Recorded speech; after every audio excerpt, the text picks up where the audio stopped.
At the Broadcasting Corporation of the Bahamas, I'm Clint Watson, and this is ZNS.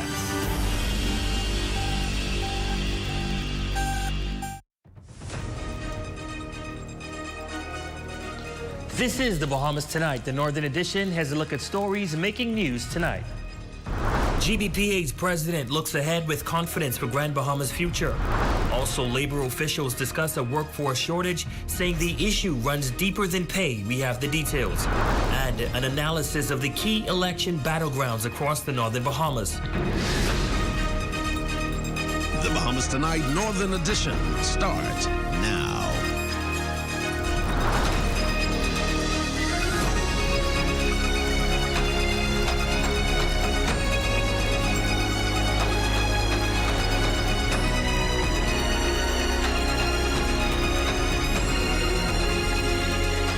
Good evening and welcome to the Bahamas Tonight, the Northern Edition. I'm Ramiko Knowles. Thanks so much for tuning in. Topping news, the Grand Bahama Port Authority is encouraging Bahamians to take notice of emerging opportunities on the island as officials reflect on a strong 2025 and express confidence heading into 2026. Shalia Roll has tonight's top story.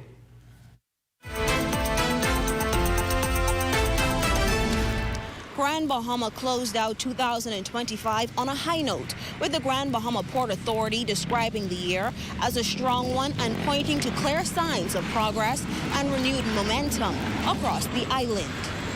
Port Authority President Ian Roll says 2025 delivered meaningful gains for Grand Bahama, highlighting increased activity, growing interest in development, and a notable sense of optimism heading into 2026. 2025 to me was a bit of a turnaround season for Grand Bahama. In 2026, as a result of the Carnival announcement, you have Royal Caribbean wanting to do more, MSC now wanting to do more, and other major brands wanting to do more in Freeport. 2026 is going to be a very exciting year for Grand Bahama. Roll notes that Grand Bahama is once again capturing attention, and he is encouraging Bahamian investors to take a closer look at the opportunities now available. According to the Port Authority president, all eyes should be on the island as Grand Bahama positions itself as a place where Bahamians can invest, build, and grow successful businesses. We really want to encourage not only foreign direct investment, but also, most importantly, domestic investment. So those Bahamians who saved a lot of money in Nassau, save a lot of money in Exuma and the other family islands, take note of what's happening here. You don't want to be too late to join the party. He adds that the Port Authority has been making it easier for Bahamians to become business owners, putting systems in place to support local entrepreneurship and participation in development. While opportunities also exist for foreign investors, Roll acknowledges that the process can be more difficult. We need to work more with government in regards to the foreign direct investment to bring more certainty in regards to the time frame one can get involved in business.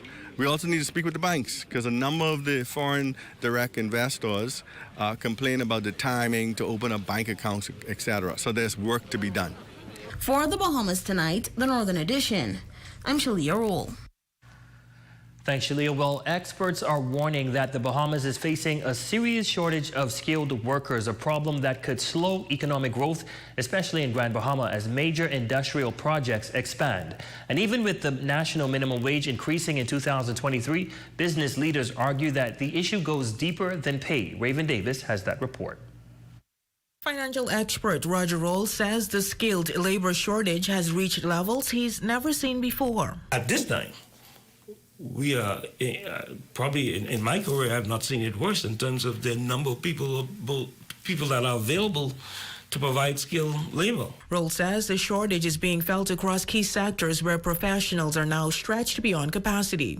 Whether it be in the field, technically speaking, of plumbing, carpentry, electrician, as well as in areas of accounting and even the legal profession is struggling with a lot of technical people they need in their office, such as paralegals and so forth, to get work out.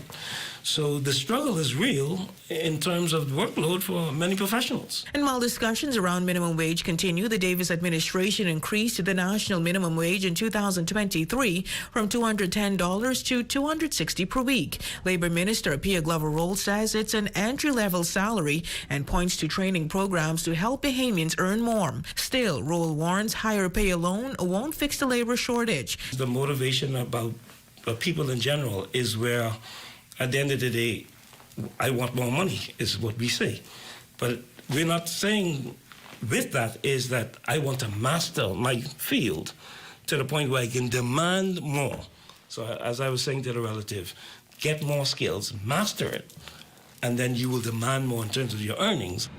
Grand Bahama Chamber of Commerce President Dylan Knowles says the concern is especially pronounced here in Grand Bahama, where major investments in the industrial sector, like the ongoing expansion of the Grand Bahama shipyard, are expected to create new opportunities while simultaneously increasing the demand for skilled workers.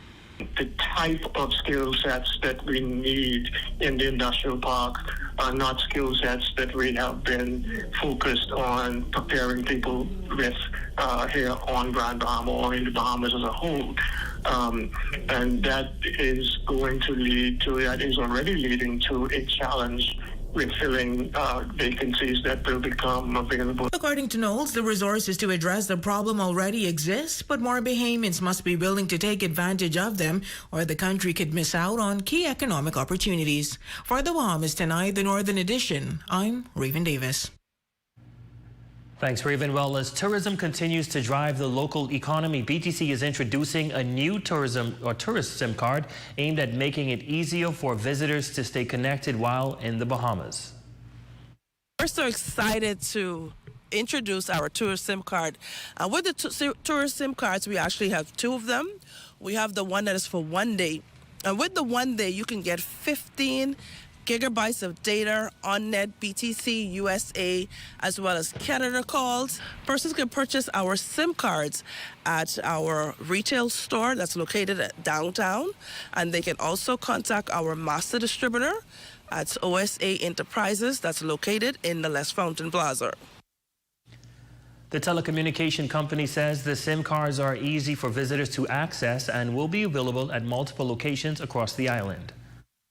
The good thing about it, they can actually log on to our website, which is www.btcbahamas.com, and locally they can dial 242-438-3454. In news from police officers on Grand Bahama arresting 2 men in connection with possession of illegal firearms and ammunition on Tuesday, February 3rd, 2026. Preliminary reports indicate that shortly before 1 p.m., a team of officers acting on information received and armed with 2 search warrants proceeded to a residence in Red's Yard. Hunters officers executed the warrants on 2 houses in the presence of the male occupants. Initially, no illegal items were found on either residence. However, an extensive search of the surrounding property led to the discovery of a firearm concealed in a bushy area on the eastern side of the property. A second firearm was subsequently found beneath a mattress inside a dilapidated structure on the northeastern side of the property. 2 men, 28 and 34, were arrested and cautioned. Both firearms were confiscated and secured for evidentiary purposes. Meantime, police on Grand Bahama are also investigating an alleged suicide attempt of a juvenile male that took place at a residence on Churchill Drive on Tuesday. Preliminary reports indicate that about 5:40 p.m. police were alerted to the incident and responded promptly to the residence, where they discovered the unresponsive juvenile male with a cloth object tied around his neck. He was rushed to the Rand Memorial Hospital via ambulance for medical assistance and additional evaluation. Further investigations revealed that the juvenile male had previously ingested a quantity of different medications and attempted to harm himself with a sharp object. However, the mother intervened and prevented him. Investigations continue.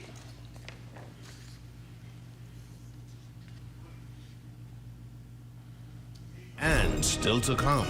A mammogram access luncheon hosted at the Pelican Bay Resort. Stay tuned for that story, sports, and more when we return.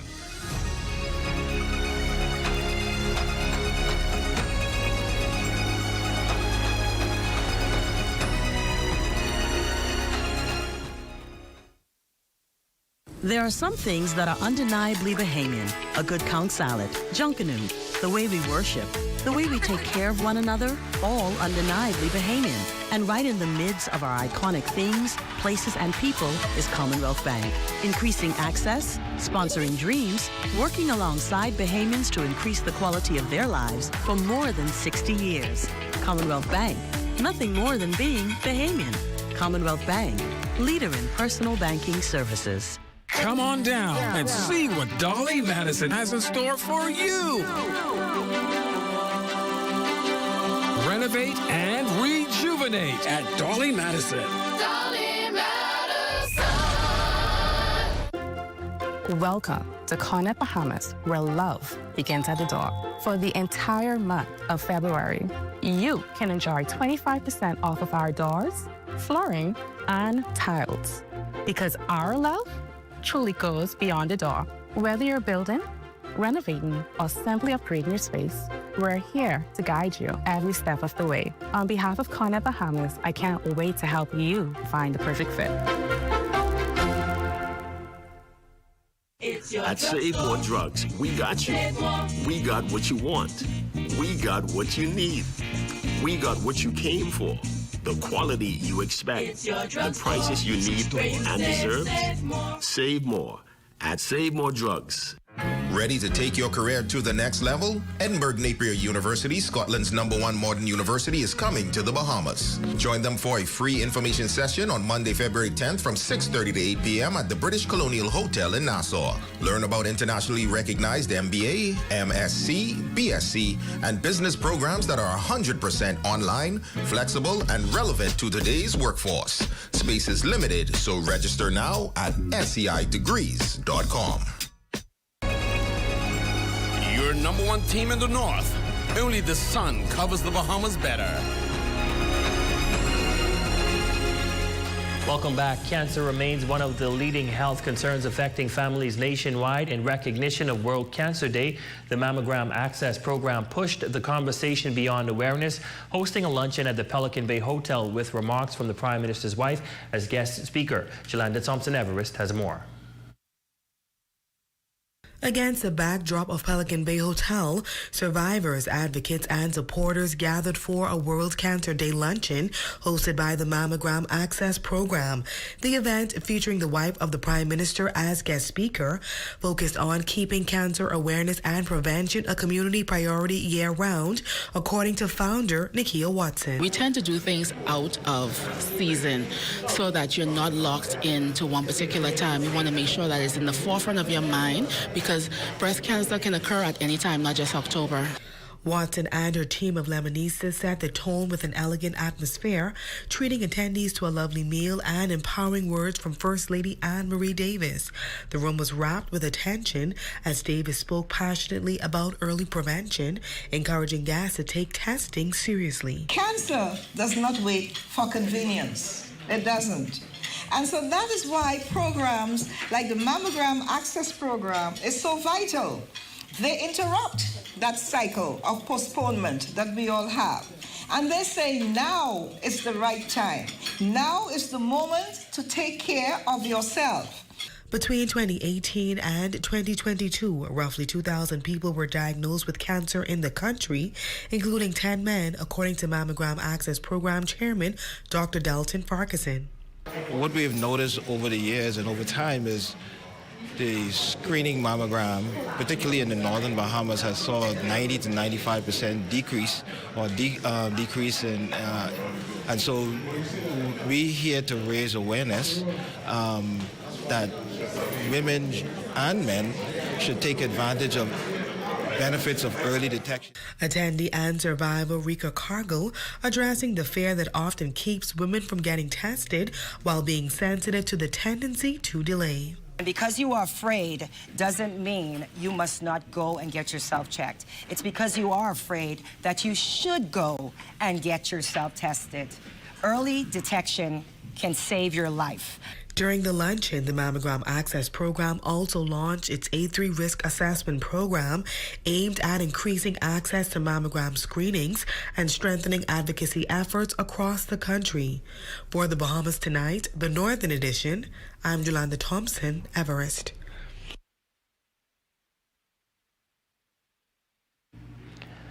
Guidance counselors across the country are celebrating their work in the counseling field this week under the theme Change Agents Amplifying Student Success.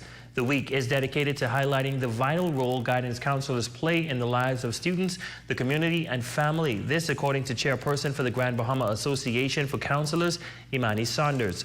The week kicked off with a church service on Sunday, while on Monday, counselors educated students and parents on the field. On Tuesday, students were able to show gratitude to their counselors. Make sure that our community, our parents that we work with, and our students know that we are here to support them. We want to highlight the professional role of the counselor and also just to advocate for the position of school counselor as well. Amplified partnerships, this is where we will come together and we will collaborate with all of our stakeholders. That's teachers, that's staff, that's the PDA board, and that's the community at large. And on Friday, we end with Amplifying the Future. Shireen Saint, guidance counselor at Freeport Primary School, and Georgette Thompson, counselor at Hugh Campbell, highlighting the importance of celebrating counselors. Our role is very important in the school because we help to develop children. We help them to become a whole person along with their parents. It's important to celebrate counselors because we are the glue. We keep the school going, we keep the school running, and not just for the students, but for parents, for staff, for the entire body. Well, the Grand Bahama Chamber of Commerce is gearing up to host its economic summit under the theme, The Gateway to the Bahamas, Innovating Growth, Unlocking Opportunities for a Resilient Future. The Chamber President, Dylan Knoll, says the organization focuses on all aspects of commerce, from the business environment to employees and customers, adding that working together with these entities results in a thriving society. As part of our mandate, we have in the Chamber an Economic Development Committee, and that committee is focused on ensuring that we pull together the principles of what will make Grand Bahama a better place for individuals and entities to invest in, and therefore to engage in the upgrading of the economic situation here on the island. Director of Economic Development Felix Boat Jr. says it was important to create a dialogue between resident and the economic leaders in Grand Bahama. Keynote speaker at the event is Gowan Bowe, Group Chief Executive Officer for Fidelity Bank and Trust. The summit is set to take place at 9 a.m. on Friday, February 6th at the Pelican Bay Hotel, while registration for the event begins at 7:30. This economic summit will bring together key stakeholders from across Grand Bahama and the Bahamas by extension to discuss the economic landscape, offer advice, and basically advise on the critical areas of investments and regulatory issues on frameworks, I should say, as my president would have discussed. This is just not a summit or a forum. This is an actual fundraiser for the Chamber, which is a non-profit organization, and this will help to continue to further strengthen and drive our projects and our programs and the overall operation and the mandate of this great organization. We salute our Facebook friend of the night, Carmen Shellman. Thank you so much for your support, and we hope that you enjoyed your day. And that's a look at stories making news. Shane, what's happening in sports? Listen, we got a number of crystal qualifiers just trickling in from all over the place. Plus, VJ and Buddy went head-to-head for the final time during this regular season. Man, I supposed to watch that last night. Oh, you missed a good one. I know. That's coming your way next. Stay tuned. We'll be right back after the break.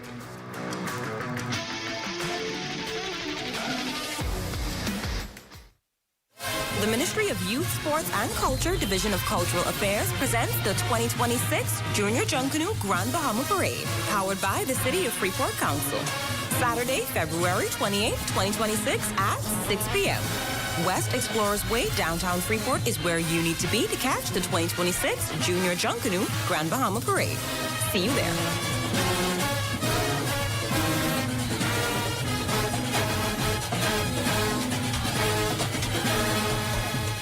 Save more drugs. We got you.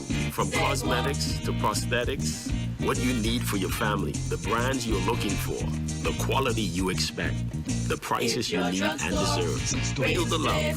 Save more at Save More Drugs. Guess what's back? Bigger, bolder, and trendier than ever. What's trending? Returns February 9th with fresh stories, big energy, and all the vibes we love. And yes, we're kicking it off with love. Join us Monday through Thursday at 6 p.m. on the ZNS network, because if it's trending, we're talking about it.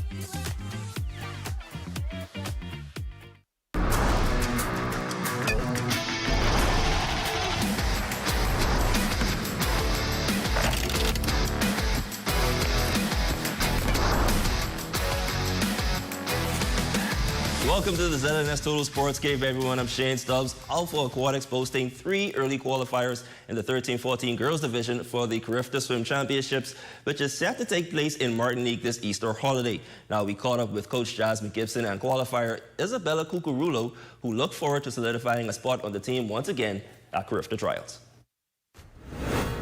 I always remind them, whatever we do inside practice, you need to translate that inside the meet, and that's exactly what they are doing. The last few meets, I've seen them dropping quite a bit of time, and that's pretty good for where we are at inside the season, so can't wait to see what else they do. Isabella Cucurulo is just one of the 3 Alpha Aquatic swimmers making Carifta cuts so far, and she's no stranger to the medal podium on the Carifta stage. She's hopeful to keep adding to that resume in the 13-14 girls division. I had a great race, my 200 butterfly. I dropped a lot in 200 butterfly, but I also made my Carifta cuts for all of my breaststrokes along with 200 butterfly, and I also have Carifta cuts for 100 butterfly, 4 IM and 2 IM. Last year Carifta, I only competed in 4 races. This year I'm looking into more like 7 or 8. So I'm expanding, which is nice. My progression has been pretty well. I've been training hard, and I've been putting that into my competitions and swimming well, and I'm looking good for Carifta right now. Moving on to hoops, Shavano Buddy Hield and Valdez VJ Edgecombe going head-to-head one last time for the season as the Golden State Warriors took on the Philadelphia 76ers Tuesday evening. The duo had a little fun one-on-one sequence with Edgecombe taking Hield off the dribble, scoring 2 of his 25 points on the night. VJ also finished with 7 rebounds and 7 assists, while Hield totaled 9 points and finished with 3 rebounds, steals, and assists as the Sixers got the 113-94 victory over the Warriors. Here's VJ after the win on how Buddy has impacted his development into becoming a pro. I credit him a lot, man. He helped me my confidence. He just helped me with even the day-to-day life on how to be a pro. So yeah, I love Buddy, man. Let's finish things up with scores from Week 8 of aerial flag football action. No Mercy dominated the Arsonists 35-7. Cole Hearts quieted the Grizzlies 40-6. No Mercy unplugged off the bench 35-0. The Rebels outlasted the Bulldogs 26-20, and the Wolves survived a high-scoring affair with the Arsonists 39-25. That's going to do it for your sports fix for this evening, everyone. But your check on the local forecast is next. I'm Shane Stubbs. Catch you on the rebound.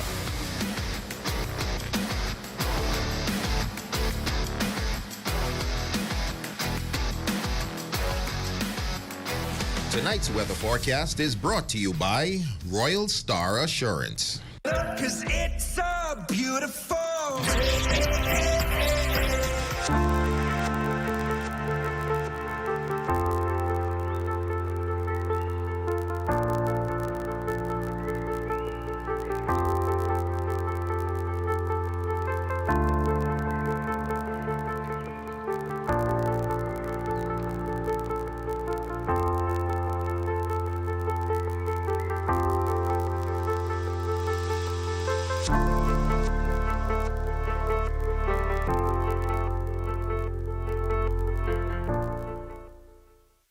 Save more drugs, from cosmetics to prosthetics. What you need for your family, the brands you're looking for, the quality you expect, vitamins you need, and prescriptions you came for. Feel the love. Save more at Save More Drugs. Here at Freeport Decorators, we have hundreds of products for you to choose from. Whether you're in the market for trophies, plaques, rubber stamps, corporate signs, any kind of interior signage, stamps, or seals, we're your one-stop shop. We feature glass, acrylic, crystal awards for every occasion. We build all the trophies here on site. Looking for a gift item? We feature pens, key rings, mugs, tumblers, barbecue tools, even bamboo cutting boards. Have something already? Bring it on down. Let us see if we can print that special something on it for you.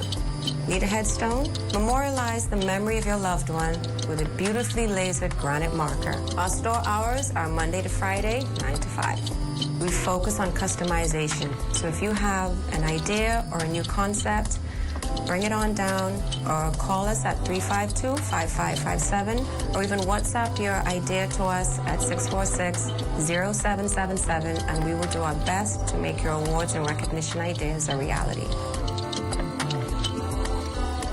Guess what's back? Bigger, bolder, and trendier than ever. What's Trending returns February 9th with fresh stories, big energy, and all the vibes you love. And yes, we're kicking it off with love. Join us Monday through Thursday at 6 p.m. on the ZNS network because if it's trending, we're talking about it.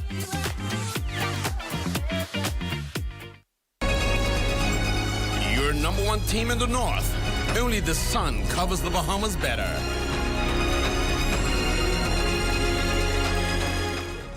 Well, Shane, Super Bowl coming up. Who you got?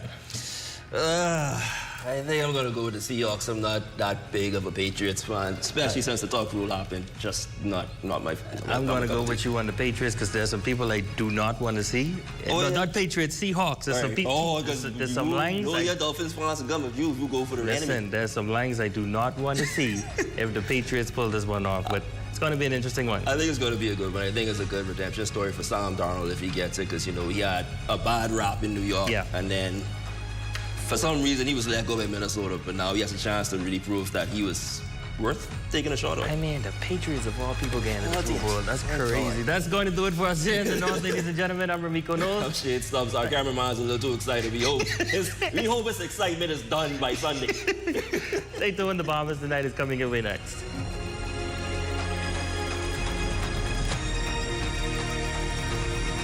Family bonds provide a crucial support system, often filling the gaps that might otherwise lead to reliance on social assistance. If we get the family structure support system right, you won't see adult children willingly putting their parents in senior citizens' homes. You won't see anyone putting children up for adoption. We should be the safety net for when the family begins to have some challenges.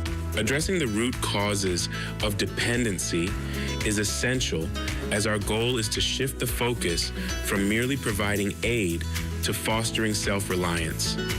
We must be prepared to move persons from dependency to self-sufficiency to economic empowerment. And I'm asking the public to join us on this journey. This has been the Heartbeat Brief, an inside look at the Ministry of Social Services, Information and Broadcasting. Coming this fall, Royston Jones and Melina Leonard on the Bahamas Tonight Access Now. Weekdays, 7:30 p.m. Tune in and get your fill of community news. Family Island news, entertainment, and, well, sometimes slithering animals. That's the Bahamas Tonight Access Now, weekdays, 7:30 p.m. Only the sun covers the Bahamas better. We'll lead off with this report. This one is a good one to lead off with for Sunday. Your weekend news just got better. Exciting features, good vibes. It's all about the feeling. Hey, I'm Raven, and your Sundays never felt so good. Tune into Northern Service Vibes, where culture meets conversation, every Sunday at 6:30 p.m. only on the ZNS Network. Hi, I'm Desmond Saunders. I want you to tune in to the new Weekend Edition, Saturdays and Sundays at 7 p.m., where we have a whole lot of new stuff for you. All right, so I'll give you a sneak preview. Boldly Bahamians, Sizzle Saturdays, Parliamentary Bench, just to name a few. So buckle up and get ready for the ride. Coming this fall, the new Weekend Edition. Stay close. Only the sun covers the Bahamas better. Guess what's back? Bigger, bolder, and trendier than ever. What's Trending returns February 9th with fresh stories, big energy, and all the vibes you love. And yes, we're kicking it off with love. Join us Monday through Thursday at 6 p.m. on the ZNS network, because if it's trending, we're talking about it.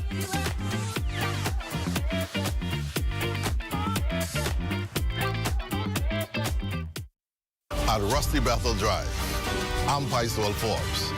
This is ZNS. In the Bahamas tonight, the national report, the promise of lower power bills as reported failures of a hedge fund system are exposed. Plus, the government seeks to quell fears surrounding the environmental, financial, and compliance standards of a new specialty hospital for Western New Providence. And hear why Rick Fox chose one team over another and what the governing party makes of it. The Bahamas tonight, the national report starts now.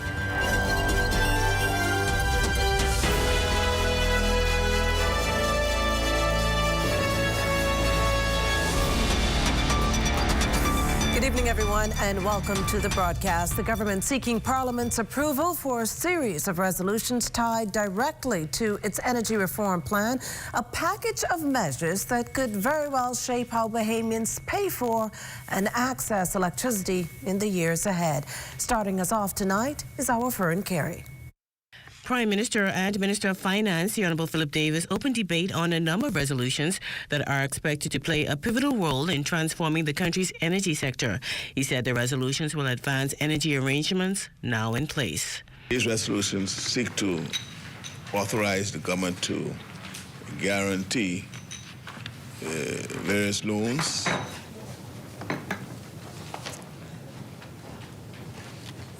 and I'll just read in the record. Resolution 26 speaks to this House approving the government guaranteeing the issuance of the performance letter of credit by Banco Santana in the amount of $30 million in the currency of the United States of America on behalf of Bahamas LNG Partner Limited as required under the LNG SPA upon such terms and conditions as may be approved by the government.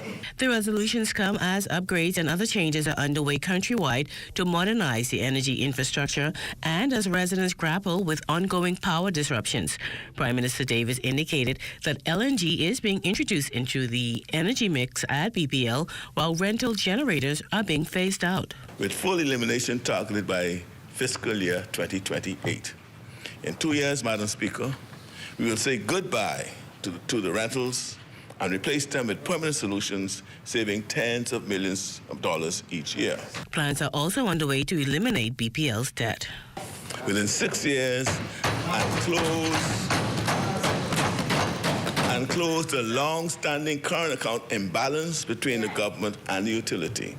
As the government moves forward with its energy reform agenda, the immediate goals include the lowering of electricity bills, major grid modernization, the rollout of LNG generation, as well as clean energy installations.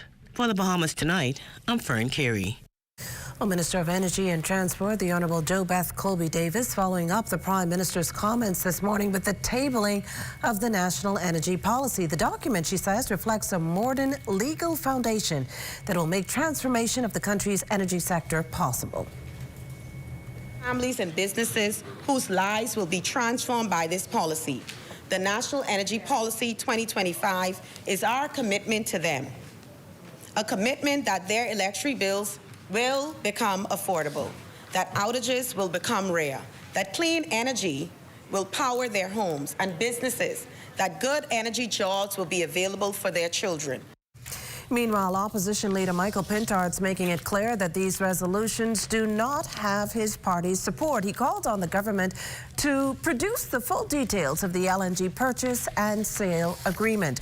Charging that the government is not operating within the guarantee policy framework, he questioned why the Davis administration seeking to borrow $130 million to cover fuel if consumers already pay a monthly fuel surcharge to cover the fuel bill, asserting instead that the government government is looking to cover arrears. Energy Minister Colby Davis later responded in part to some of Pintard's concerns. We don't believe, Madam Speaker, that this is about financing a future fuel. It may be, Madam Speaker, to finance future fuel, but it could very well be to take care of accumulated debts, Madam Speaker. And so the question is, why is the government doing it? Are we not earning sufficient at the moment?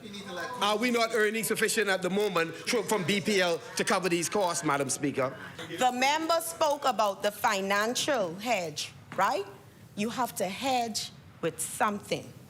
Your costing, your breakdown, your projections is still attached to what you model your usage as, right? And so that's where the skew happened. That's where the cost burden came. Because even though you hold in the huge hedge fuel rate, which you think is still working, it was not. Also coming out of Parliament, news that land preparation ahead of construction of the new specialty hospital in Western New Providence to begin in a matter of days. Updating House members on the status of the multi-million-dollar project this morning was Health and Wellness Minister, the Honourable Dr. Michael Darville. The 200-bed, $268 million facility on Perpall Tract will specialize in maternity and child health care while providing intensive care services for mother and child. It will also feature the country's first reference morgue. Next week, tractors will arrive at the site to begin land preparation. Shortly after, foundation will be laid out and the work will begin leading up to the vertical construction. There's the assurance that once construction begins, 50% of the workforce will be Bahamian, although the minister indicated that negotiations are ongoing. He also used the opportunity to address concerns about manpower shortages at the Princess Margaret Hospital. I can say that more than 500 Bahamians have been hired in my ministry, but we still need more staff. We continue to recruit, and we continue to bring staff members in from abroad, but I'm pleased to report that some 47 retired nurses will be entering the healthcare system next month. And we are in the final stages for recruiting an additional 50 Ghanaian nurses, many with specialties, for the Rand Memorial Hospital and the Princess Margaret Hospital. Coming up, just 2 more to go as the opposition ratifies 12, including former broadcasters and a former NBA champion. You're watching The Bahamas Tonight, the National Report. That and more in a moment.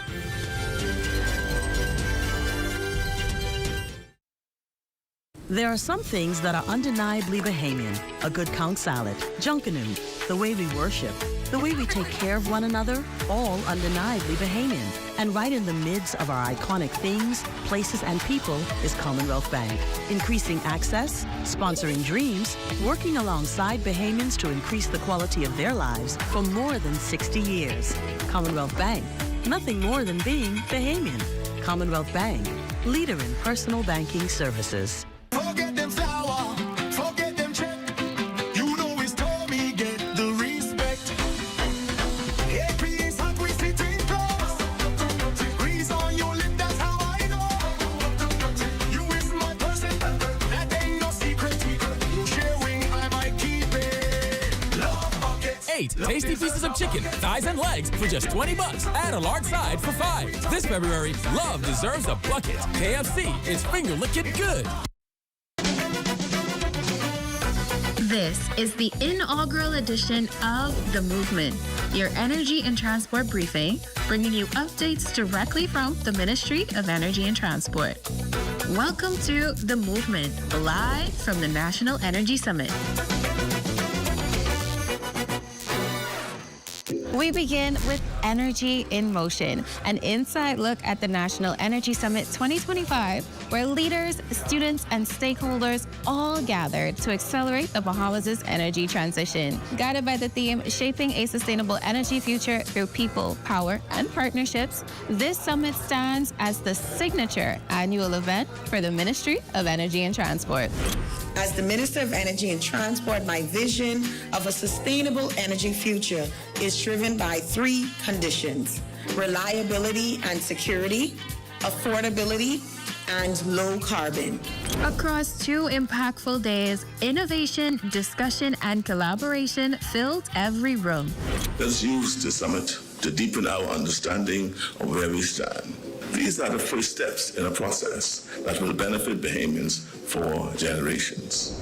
The Minister of Energy and Transport recorded key milestones: 488 steel poles replaced, over 9,000 feet of underground cable installed, power outages reduced by 86% on New Providence, and across the Bahamas, more than 18 new power stations are being developed, introducing solar, LNG, and energy storage systems. Whether you live in Bimini or Nagua, the Ministry of Energy and Transport is dedicated to ensuring reliable, affordable, sustainable, and low-carbon electricity for everyone. I'm Larissa Lundy, and this is The Movement, your energy and transport briefing. Stay with us.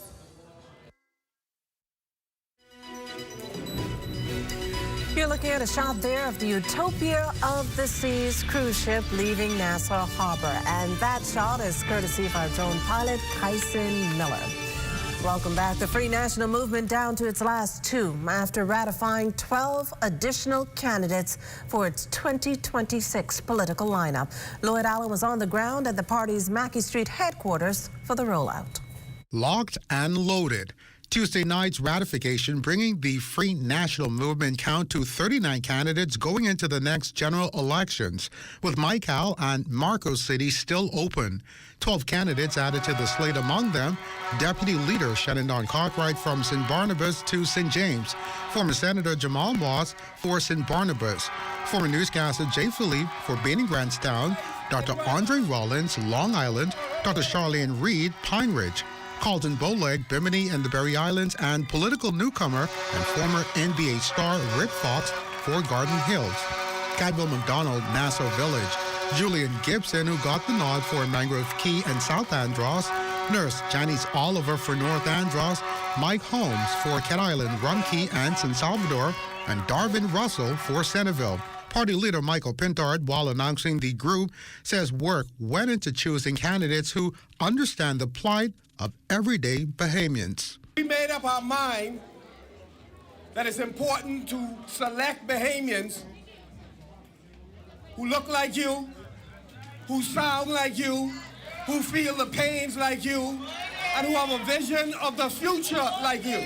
A change in tides for 3-time NBA star Rick Fox, who weeks ago was not in the running to represent the F&M, according to party chairman Dr. Dwayne Sands. In his first interview as an election candidate, Fox explains why he chose the F&M. If I'm looking for the right team, those individuals that I can align with and fight for and support and facilitate and serve the country with, this is the team I feel is best suited to do that successfully at another level going forward in our country. Also, party deputy leader Shenandoah Cartwright detailed the shift from St. Barnabas to St. James. After the Boundaries Commission would have made a decision to add 2 additional seats, all political parties would have looked at their slate of candidates and everybody in their inventory, if you will, and they decide who is best suited to represent the party in those 2 additional constituencies. The Free National Movement has asked me, because I'm from the area, grew up in Mount Pleasant specifically, that's a part of St. James, and the wider area, and so this is another opportunity to serve another community. With its majority of candidates now ratified, the Free National Movement is in campaign mode, ready for the general elections. For the Bahamas Tonight, I'm Lloyd Allen. Now, we also spoke to 3 former broadcasters now ratified as Free National Movement candidates for the upcoming general elections. It's just an exciting time for me, a dream come true, really. This is personal for me, knowing that I was a kid, I had a dream, born and raised in Bainey Grantstown. Well, this is for the people of South, Central, and Mangrove Key. I just their face. Anytime I go in the House of Assembly, I will take their ideas, their suggestions, and make it better. I'm very confident in going into St. Barnabas, going around, getting to know the constituents in the area, and also to introduce myself so they could get to know what I'm about and what plans I have for the area. Well, the Progressive Liberal Party's chairman and the man set to face off with Rick Fox at the polls are tonight weighing in on the former NBA player entering the political arena as part of the Free National Movement's team. Cleopatra Murphy has that angle. I don't have anything to say about Rick Fox. Nothing to say about Rick Fox at all. Nothing. PLP Chairman Fred Mitchell's response when asked about Rick Fox disclosing his contract as ambassador at large for the Bahamas ended and had not been renewed. His response to a previous call for Mitchell that he step aside as a diplomat.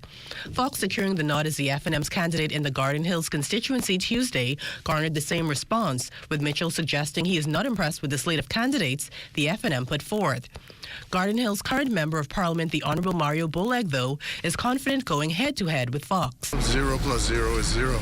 Garden Hills will be won by Boleg. The FNM still has 2 additional candidates to ratify, while the PLP completed its list Sunday.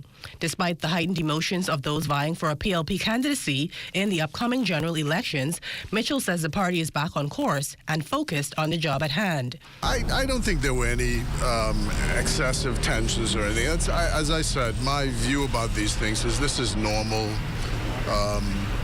sort of jockeying for power. It's emotional, so sometimes words get said that you might not ordinarily say, but I think people really mean that deep down in their hearts. Everybody's gone out into their constituencies now with marching orders to get themselves organized, because we've got a campaign to fight. And even though previously acknowledging no party has won consecutive elections since the FNM in 1997, Mitchell says it won't stop the PLP from putting its case to the public. That's the spirit within which we will go to the Bahamian public. We take nothing for granted. Nothing has to be taken as if it's inevitable. We know we have to make a case, and we will make the best case we can, and we pray that the Bahamian public, in their considered judgment, supports the Progressive Liberal Party and supports the continuity of the governance which they have now. For the Bahamas Tonight, I'm Cleopatra Murphy.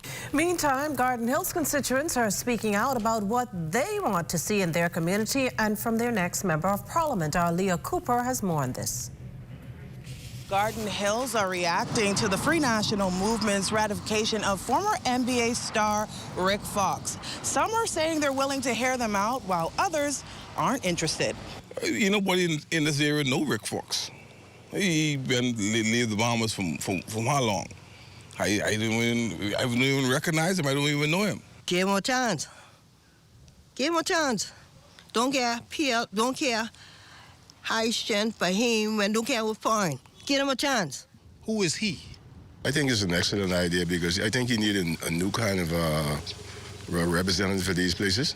Residents also spoke about what they would like to see changed in their community. We need more speed bumps in there where the guys, they speed up and down, and you're out in the road, you got the kids running in the road. We could use a community center for our kids. Some kind of like the after-school program, what they're doing in Nassau Village and some of these other communities. And when asked about qualities they want in their next Member of Parliament, residents were clear and unmistakable. My Member of Parliament, I want to touch him, I want to feel him. I want to feel him, I want to touch him, I want everything of him. I don't want him just getting in the power and just go in the biz. For now, Rick Fox has the attention of some, but others remain skeptical. That said, Garden Hills is watching closely, eager for action, ready to hold their next Member of Parliament accountable, and not afraid to speak out if promises are broken. For the Bahamas Tonight, I'm Leah Cooper. This portion of the news is brought to you by Folk Call Smart Pass, the smart way to pay at the pump.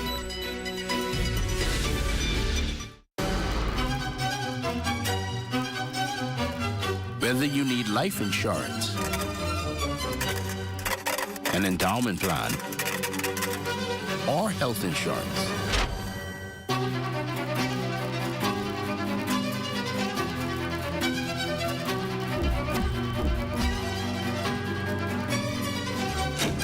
BAF has you for all stages of your life.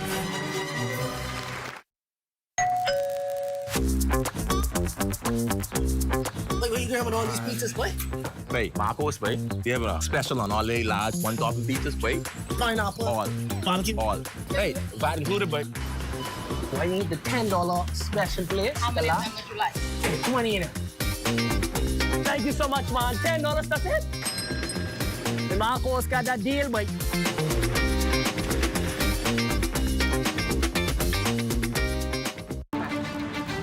I am a master plumber by profession. I've been doing plumbing for over 40 odd years. When I was 9 months old, I was diagnosed with polio. To me, living with polio, I took it the way it is. I never allowed my polio to get in my way of anything. In fact, I love when people doubt me, and I just prove them wrong. And let me tell you, in the world, you could only find a plumber as good as me, but you ain't gonna find no plumber better than me. People with disability, they just need a chance. In this program, I feel so encouraged. Most of the mentors have different kind of disability, but disabilities like me. Sharing and caring and showing so much support with people with disability. They would encourage you to go beyond. I wish this was around a long time ago. Right now, I would have been a millionaire. You out there who have a disability, don't be afraid. Take the step. If you believe it, you could achieve it. And remember one thing, ain't no one better than me, and ain't no one better than y'all. God made all us equal. For more information about how the SBDC can help your small business to make a big impact, give us a call at 461-7232 or visit sbdcbahamas.com. Welcome to Cornet Bahamas, where love begins at the door. For the entire month of February, you can enjoy 25% off of our doors, flooring, and tiles. Because our love truly goes beyond the door. Whether you're building, renovating, or simply upgrading your space, we're here to guide you every step of the way. On behalf of Cornet Bahamas, I can't wait to help you find the perfect fit.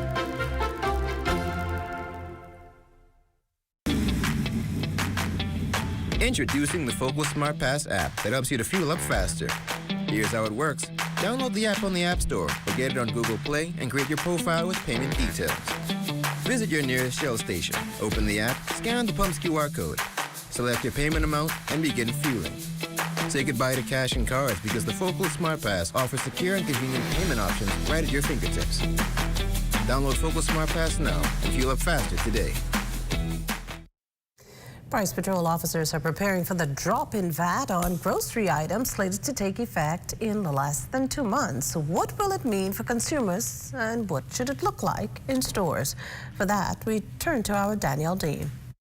Time is winding down before VAT drops to 0% on all unprepared food items, and the Consumer Affairs Department is readying its officers to enforce the change. Consumer Affairs Head of Department Rex Adderley expects some store owners will be slow to adjust when the new VAT legislation takes effect on April 1st. I will have the price inspectors to be out there to monitor the stores to ensure that the VAT is removed on April 1st. We expect to get a few complaints from consumers if they fail to see a reduction in prices. The planned elimination was announced on January 12th. Prior to the April 1st implementation date, Adderley and his team will survey prices and again after the launch to review comparisons. Most merchants display both prices on their shelves or the VAT inclusive directly on the item itself. The VAT prices are transparent on the receipt. In some stores you go in, you might see price on the item, and when you get to the point of sales, when you look at your receipt, you'll see the breakdown. In fact, the law requires VAT-registered businesses to display the breakdown for consumers as well. And the Consumer Affairs Division plans to be vigilant to ensure this is the case. The larger stores, there's no problem with the larger stores because their VAT is transparent on the receipt. With some of the other stores, we have to keep a check on them periodically to ensure that they are abiding by the law. For the Bahamas Tonight, I'm Danielle Dean.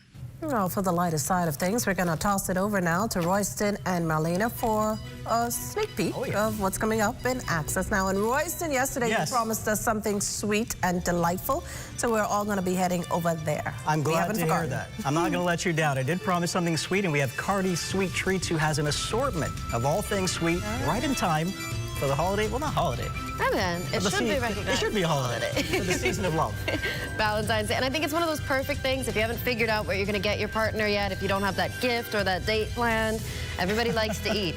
Like boy, girl, everybody likes to eat. So you got something here for everyone. And I have to ask, do you think that people should still be asking for you to be their Valentine? Like even if you're together, you've been together for years. I can't remember the last time I probably asked that in high school. But I think chivalry is not dead. For those out there who are listening, let's bring it back. It might be aged, but chivalry is not quite dead. And maybe we should still be asking, will you be my Valentine? What do you think? Tick yes or tick no. Right.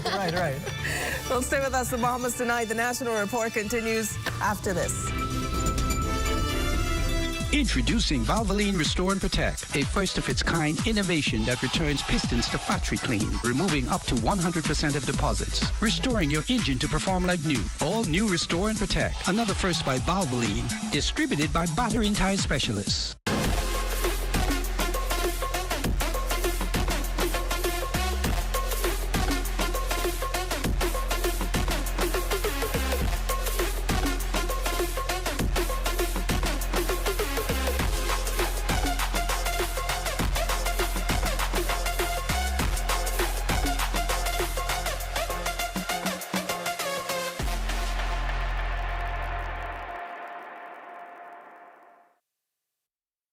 Guess what's back? Bigger, bolder, and trendier than ever. What's trending?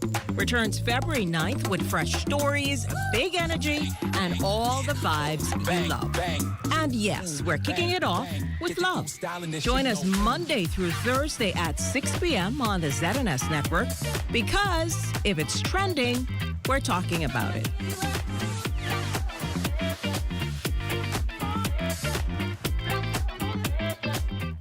And that does it for the National Report, but stay close. The Bahamas Tonight continues with Access Now.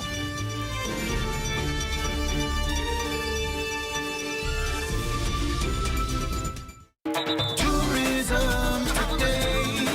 Bahamas Tourism today. Following the recent Corn Ferry Tour 2026 event at the Abaco Club, Parliamentary Secretary of the Ministry of Tourism, John Binder II, and CEO of BDG Sports, Brooks Downing, showed us what golfing brings to the table for tourism in the Bahamas. This start to the Corn Ferries Tour is extremely important. This is the pathway to the PGA Tour and to be a professional golf course. And not only are there $1 million prize monies, but it is a chance for these players to really showcase what they have and take it to the next level.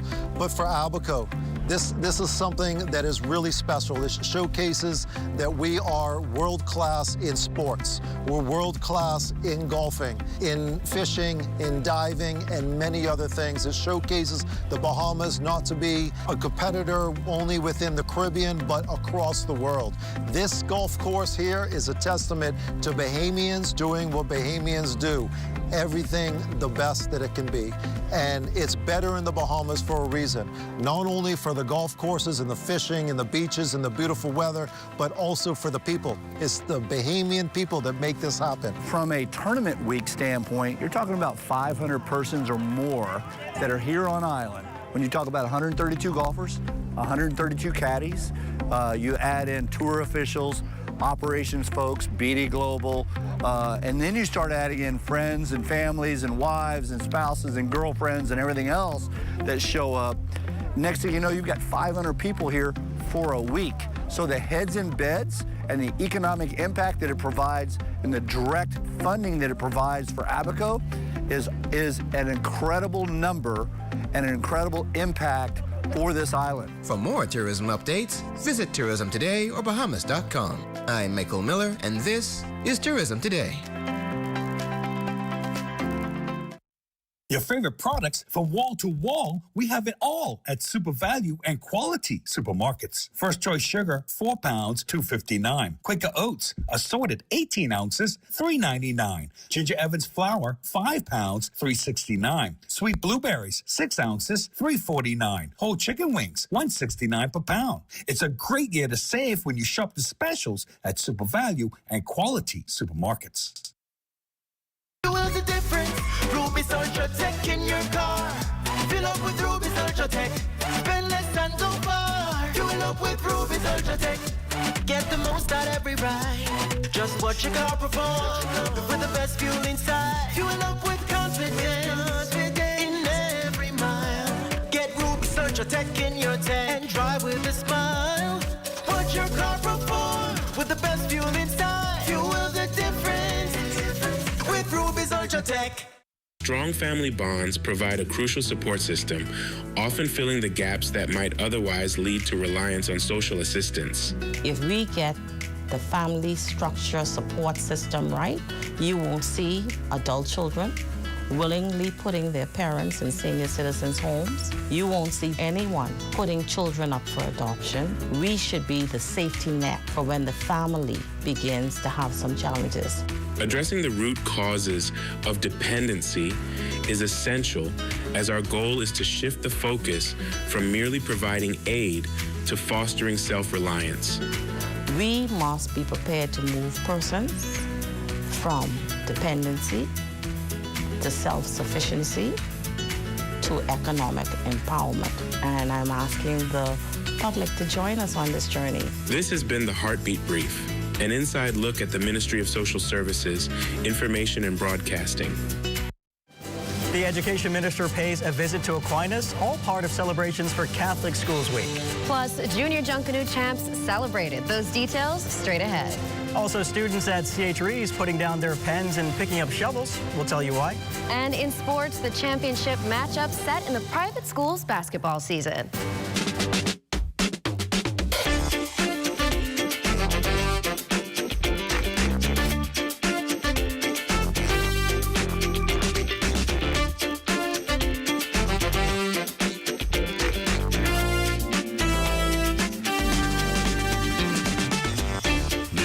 Tonight, Access Now starts now. Good evening on this Hump Day Wednesday. I'm Royston Jones. And I'm Marlena Leonard. Welcome to the Bahamas Tonight, Access Now. A bit of Disney history for you. Is on this day in 1938 that Snow White and the Seven Dwarfs was released in theaters, a film that many critics at the time thought would never work. In fact, Walt Disney creator mortgaged his house and sold his car to make the film happen. It's crazy. Sometimes, you know, the biggest moments start as the biggest risks, and now it's kind of hard to imagine the entertainment industry without it. Yes. And it's just a classic that happened to change animation and storytelling as we know it. Absolutely. I have to ask you now, who's your favorite dwarf? I feel like as a kid, I really enjoyed watching Dopey because he might not have been very helpful, but he was trying to help. His baggy clothes. He was there. Also like Sleepy. Well, yeah, well, I can relate to Sleepy. Didn't have much to do, but we like it nonetheless. With that said, hi-ho, let's dive right into the news. Aquinas College celebrating Catholic Schools Week with a visit from Minister of Education and Technical and Vocational Training, the Honorable Glenys Hanna Martin. West Alex Forbes tells us more tonight. The Minister of Education, the Honorable Glenys Hanna Martin, encouraging students at the Aquinas College to become active contributors to national development, starting with self-reflection and personal growth. Her comments came after she toured the school's campus. But I want you to see your role as those whose input, whatever you do, will qualitatively advance our country and our people. So whatever pursuit you enter, whatever it is, do it in a way in which you advance this country. What we really say when we visit schools is to invite young people to look at yourselves and your country seriously. I know you're young, but we invite you to look at yourself, who you are and what you are, and to your country, what it is and what it must be. The education minister urged students to see themselves as agents of change, cautioning them against negativity. She also encouraged the youngsters towards innovation and solutions. I invite young people to run from cynicism and chronic complaining. Please, it's toxic. We want our young people to bring solutions and to bring innovation and to take the country forward. That's what the hope and expectation is. And if you feel that maybe the generation before you didn't do it as well as they should have, well, you do it better. The Aquinas College students were reminded that the Ministry of Education has taken note of their continued academic excellence. Aquinas is always in the mix, in the BGCSEs, in the high performance and the awards. We see it and we're noticing it.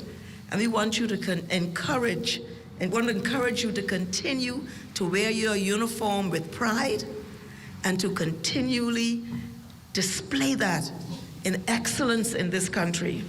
For the Bahamas Tonight, I'm Wes Alex Forbes. Inspiring words there. Thanks, Wes. Well, what began as a fierce showdown of creativity and culture ended in a moment that will echo for years when the judges decided to crown one school a champion and an entire community erupted in celebration. Here's Amaya Moss with more. For the third time, excellence has found its way back to C.H. Reeves Junior High School as the institution once again captured first place in its division at the 2026 Junior Junkanoo Parade. The achievement was honored during an assembly celebration with students and staff reflecting on the dedication, discipline, and cultural pride behind the winning performance. School's principal and head music coordinator, Dr. Sterling McPhee, says the victory represents more than a win, touting the Junior Junkanoo initiative as a space where students are supported, reshaped, and encouraged to rise. It helps with our students that may have some behavioral challenges. We find that our students who want to be a part of the program, we have some stipulations in place. They have to behave, they have to be respectful, make sure that they're doing their homework and everything. And we've seen a lot of our students step up to that. And overall, they're becoming a well-rounded student. So we're really excited about the Junkanoo program here at C.H. Reeves. For the student participants who carried the rhythm and movement to the road, the performance was unforgettable. I put in a lot of time to focus. Also have to focus on schoolwork and then focus on that, but God pushed me and I made it through. We had a lot of hours spent inside the school, and I also feel like it was really good because all the dedication we just put into that one day, and I'm glad we really won. I'm really glad we won. And as the goatskin drum echoes again, C.H. Reeves Junior High School writes another moment into its junior Junkanoo legacy. Reporting for the Bahamas Tonight, I'm Amaya Moss. Awesome story. Thanks so much, Amaya. Still at C.H. Reeves, learning went beyond the classroom walls today. Students rolled up their sleeves, grabbed shovels, and planted not just trees, but ideas about the environment, community, and their futures. Tiny hands carefully pat down soil around new saplings while laughter and excitement fill the air. Each tree planted served as more than just greenery, but a lesson in responsibility and a living symbol of what students can do to make their communities thrive. Climate Change Youth Ambassador for the Office of the Prime Minister, Ryan Munning, says today's initiative reminds every student that every sapling is a step towards a healthier planet. Today we're not just planting trees, we're making a full commitment. The children here today are going to be able to witness history, and then the children in the foreseeing future are going to be able to enjoy and bask in the beauty of the shade of the trees that will be here in the next 10, 20 years. And for the students, today was about more than just planting. It was about connections. It signifies how we need to sustain our environment and help more around the school with keeping our environments clean. It's important to our peers because we don't get to see this a lot. It's more so focused on what you can do now, all the futuristic things. It's sometimes just going to take a step back and just think about the nature around you because we tend to miss the beauty of all things around us. Still to come, Ricardo Bethel is in the house with a sweet treat from Cardi Sweet Treats. And of course, Chief Meteorologist Basil Dean has your Access weather forecast. So stay close. We're BAF Financial. We're BAF General and Health Insurance. Welcome to the beautiful Cayman Islands. Come on in to Cash and Go. Need technical support? We are BFG Services. BAF Global. Global reach, local care. We lead off with this report. This one is a good one to lead off with for Sunday. Your weekend news just got better. Exciting features, good vibes. It's all about the feeling. Hey, I'm Raven, and your Sundays never felt so good. Tune into Northern Service Vibes, where culture meets conversation, every Sunday at 6:30 p.m. only on the ZNS Network.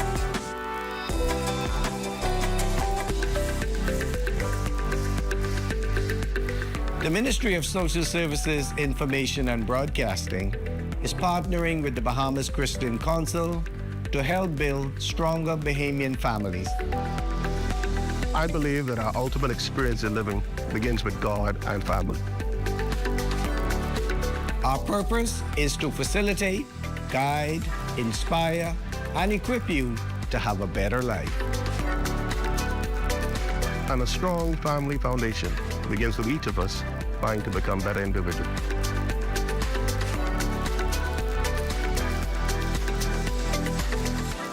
Let's unite for a stronger Bahamas. This message is brought to you by the Ministry of Social Services, Information and Broadcasting, the heartbeat of the nation, leading Bahamians from dependency to self-sufficiency to economic empowerment. The Hidden Disabilities Sunflower is a globally recognized symbol for persons with invisible disabilities. The Sunflower lanyard made our journey less stressful, smoother, and more inclusive. REACH is proud to support the Hidden Sunflower Scheme, which makes the invisible visible. So far, the Nassau Airport Authority and the Nassau Cruise Port are Sunflower certified. So if you see someone with a sunflower lanyard, always remember to be patient and ask if they need some help. Please be kind and always remember to show respect. We wish to encourage more hotel operators with amenities such as water parks, restaurants, cinemas, government offices to join this initiative, making the Bahamas a more sunflower-friendly country. Please feel free to reach out to the REACH office at 328-4123, or you can reach out to the National Commissions for Persons with Disabilities at 396-8700.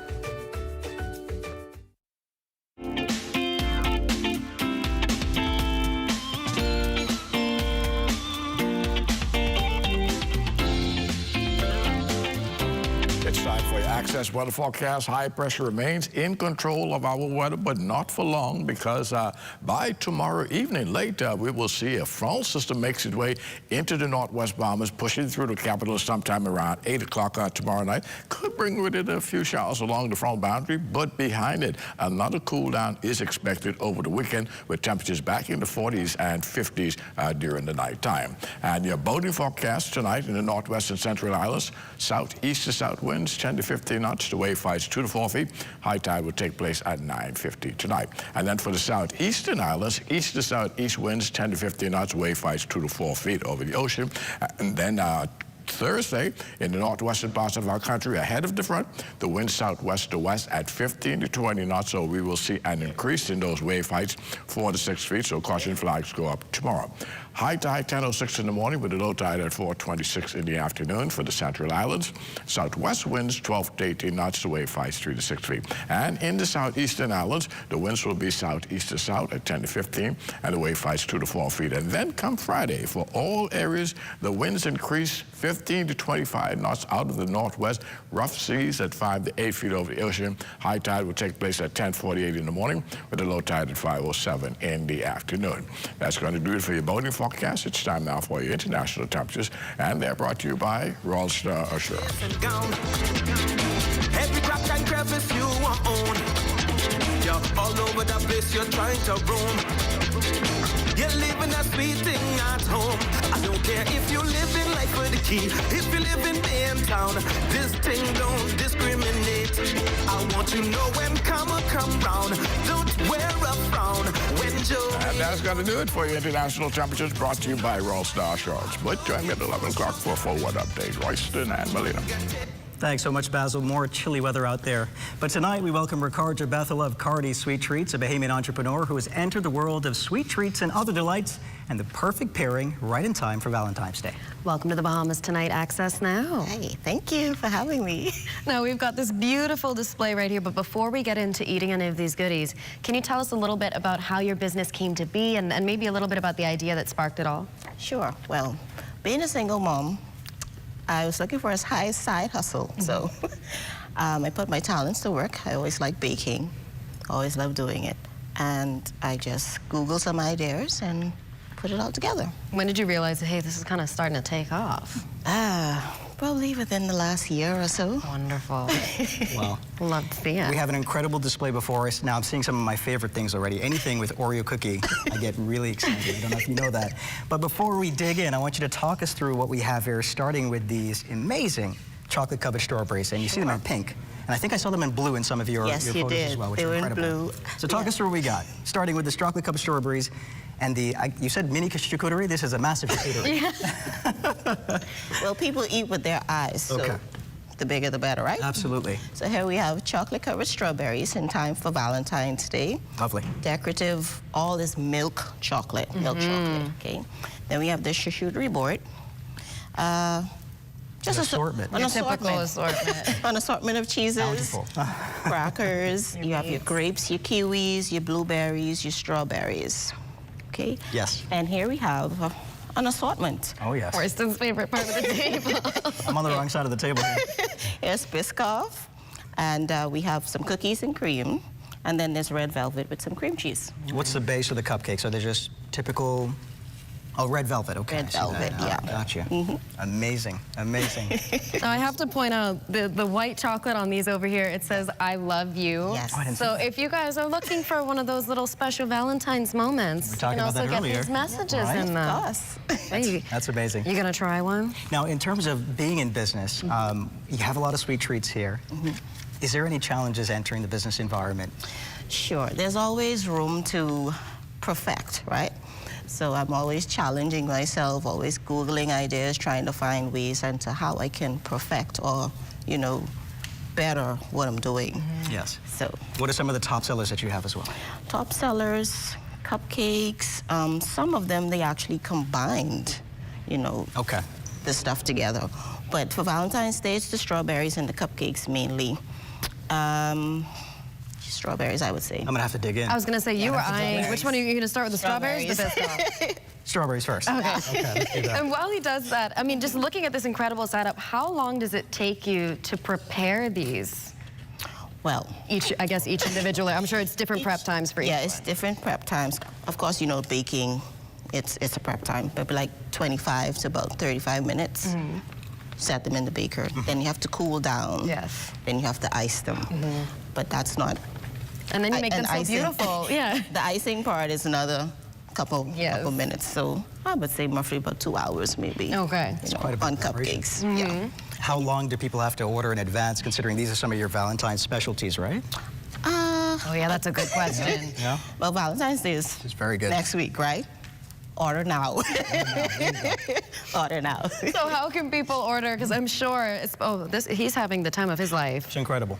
You should know he was so excited. He was. I was hearing all about Not too sweet. It's a perfect pairing, honestly. It's good, And right? I love white chocolate. And then you said you love Biscoff too, right? Absolutely. So you're gonna, you know you're gonna go for one of those. You have to, right? I will move so I don't get trampled out of the way. Let me scoot aside because he's very excited. Just eating over here. Now, for the Valentine's Day orders, how can people get to you to place their orders? Sure, you can message me on WhatsApp. WhatsApp is the fastest thing to message me on. My number is 467-1984. Send a WhatsApp message or you can call and I'll answer right away. And what's your favorite thing on here? I always have to ask. I love everything, I'm not gonna lie. Oh, she's a diplomat. Absolutely. Yeah. All right, well, I'm gonna steal a piece of some of the charcuterie board right here. And yeah, before I dig into that, thank you, sorry. Now, Makushla, if you're still around, come and join us in studio. There are ample little baby forks. Yes. But you need to come now because I'm sure we're gonna get rated in like 10 seconds. Yes, So, Garja, thank you so much for joining us and satisfying our sweet tooth. I'm sure you're going to get lots of calls coming in. But it's now time to turn things over to Total Sports to see what's on tap. The team's trying to lock up their spots in the championship series on Friday, day 2 of the BAISS Sudden Death Basketball Playoffs. Look at that story and more coming up in sports. Comfort Suites Paradise Island is the best-kept secret in the Bahamas. Located directly next door to the Atlantis Resort, you'll receive all the privileges of an Atlantis guest with all the benefits of a Comfort Suite stay. Enjoy everything Atlantis has to offer, including Aquaventure Water Park, plus all the amenities of Comfort Suites. Free Wi-Fi, free breakfast daily, and kids stay, play, and eat free. Visit ComfortSuitesPI.com.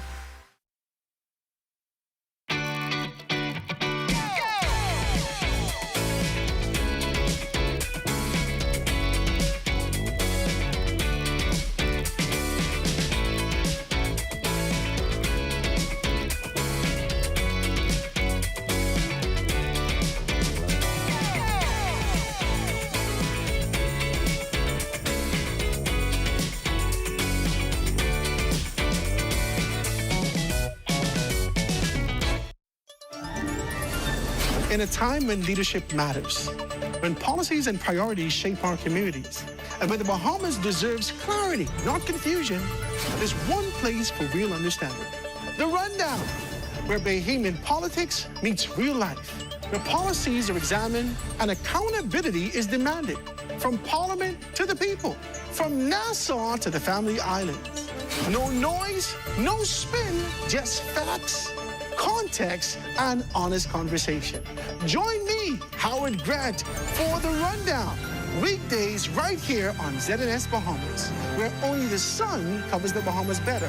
Starting Monday, February 2nd.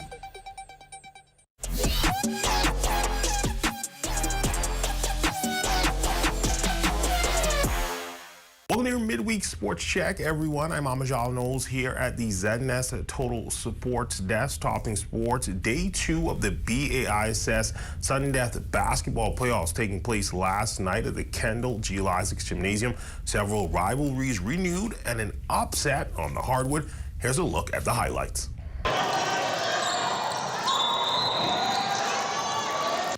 Physicality, the name of the game on Tuesday night, as several schools fighting desperately to secure their spot in the BAISS basketball championship set to tip off on Friday. In junior girls, one of the more lopsided scores this postseason. The St. John's College Giants junior girls in the green were no match for the C.W. Saunders Cougars seen here in the dark blue. They got taken to task 54-4 in their elimination game. The Cougars held the two-time defending champs scoreless in the first quarter and went up 20-3 at the half. Layla Leonard finished with a game-high 25 for the Cougars. I was upset with them in the first quarter, and I had to keep telling them, you know, it's the atmosphere to capitalize off their mistakes, but they came out and they got the job done. So I'm just proud of them that we're going to championship again for the second year in a row. I just blocked out all the nervousness and played my hardest so that we could be able to make it the championship. Next up, the first of 2 junior boys games on deck. The Queens College Comets locked up their spot in the championships, turning back the C.W. Saunders Cougars 44-37. The Comets got 20 points from Kevin Hepburn and 8 from Caden DeVoe in the win. You know, it's a hard-fought game. We finished the season undefeated, so we just come here with the same intensity and making sure that we don't disappoint our fans and our school. And in the second game, I don't know if we can necessarily call it an upset, but certainly a few eyebrows were raised. The third-seeded St. Anne's Blue Waves stunned the second-seeded St. Augustine's College Big Red Machine at 39-34 in their matchup. Camden Miller scored 11 for Sac, but it was Charles Babb who paced the Blue Waves with a game-high 16 points. And Carifta swimming gold medalist Kriston Joseph showing he can hoop as well, pouring in 13. But for the Blue Waves players, they just want a little respect on their names. I feel like the group was very connected today. We talked, we strived, we practiced, we did our best, and we tried to play as a team, and we executed. I remember them long days, them long nights. They was getting blowed in tournaments. Everyone was laughing at us, saying this garbage team from St. Anne's. That's what brought me down. Over to the Senior Girls Showdown, the Kingsway Academy Saints will have an opportunity to win a second straight BAISS basketball title as they would take out the St. Augustine's Big Red Machine 30-25. DeShanto Sayers finishing with a game-high 16 points for the Saints. And in senior boys, the C.W. Saunders Cougars would stave off elimination as a 22-point lead dwindled down just to 5 a few times in the fourth quarter, but they would have just enough clutch plays down the stretch to hold off Westminster 60-55. Bryson Roll with a game-high 29 points for the Cougars. Now we'll look at the championship brackets for Friday in the best of 3 championship series. In junior girls, C.W. Saunders, they will face Queens College. Junior boys, it will be St. Anne's and QC. Dancing over in the senior girls will be Kingsway and St. John's. And finally, in senior boys, it will be C.W. Saunders taking on St. John's. So on hoops, but this time over in the association, it will be Buddy versus VJ Part 2 as the Philadelphia 76ers heading to the West Coast to take on the Golden State Warriors. This time, the rookie would get the best of the veteran as VJ would pour in 25 points along with 7 rebounds and 7 assists to lead the Sixers to a 113-94 win. Buddy would finish with 9 points in this one. VJ speaking to the media post-game. VJ, we loved the trash talking with Buddy at the end of the game. Is there anything that you said that you can repeat on air? No. I love Buddy, man. That's my guy. You know. Yeah. Y'all know. Everyone knows we go way back too. Yeah, but tell us a little bit about it, because I'm sure there's a couple of folks watching tonight that don't know. How did Buddy impact your basketball career? Man, from I was young, you know, he gave me a shot, especially just going to his camp. Just learning from him. He's already in the NBA at the time, so I say, man, he gave me a shot. I ain't even supposed to be there, but you know, I credit him a lot, man. He helped me my confidence. He just helped me with even the day-to-day life on, you know, how to be a pro. So, yeah, I love Buddy, man. And on a somber note, family, friends, and local sailing enthusiasts would fill the Nassau Yacht Club this afternoon to pay their respects to Jason Knowles, who passed away last month. Knowles, of course, was the owner of the Whitty K. Here's a few of his friends reflecting on his legacy. Well, Jason was always a man with a lot of conviction and zeal. You know, if Jason made up his mind to do something, he's going to get it done. From his work ethic, you know, doing construction to building the Whitty K, and just his time with his family and going fishing, going to games. If Jason said he's going, ain't nothing going to stop me doing it. Well, one thing I could tell you about Jason, he was always a genuine guy, you know, happy-go-lucky. I don't think there's been a time when I saw Jason ever get truly angry, you know. My good friend during sailing, and besides that, you know, we all are from Long Island. Me and him was very instrumental in Long Island Association, making sure that we get all the food for the fairs from years go back. We always, my Miami Dolphin friend, we traveled together to watch the games, and, you know, we was very, very close. That's been a look at your sports on this Wednesday. I'm Amajal Knowles, signing out until tomorrow.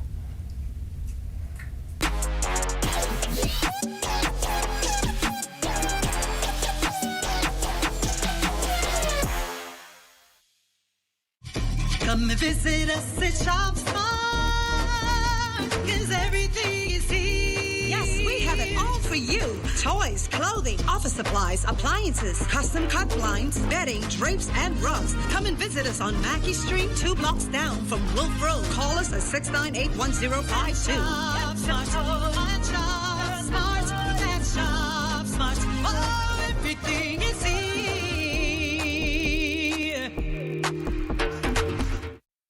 The locations you know, the service you trust, and the specials you love. Super value and quality supermarkets. Seabass tuna, 5 ounces, 80 cents. Kraft mayonnaise, 30 ounces, $6.49. Green cabbage, 99 cents per pound. Iceberg lettuce, $2.49 each. Danish spare ribs, $2.89 per pound. It's a great year to save when you shop the specials at super value and quality supermarkets. You're looking at Sandy Port in western New Providence. That shot courtesy of drone pilot Kyson Miller. It's time now to take a trip to Exuma. Let's go.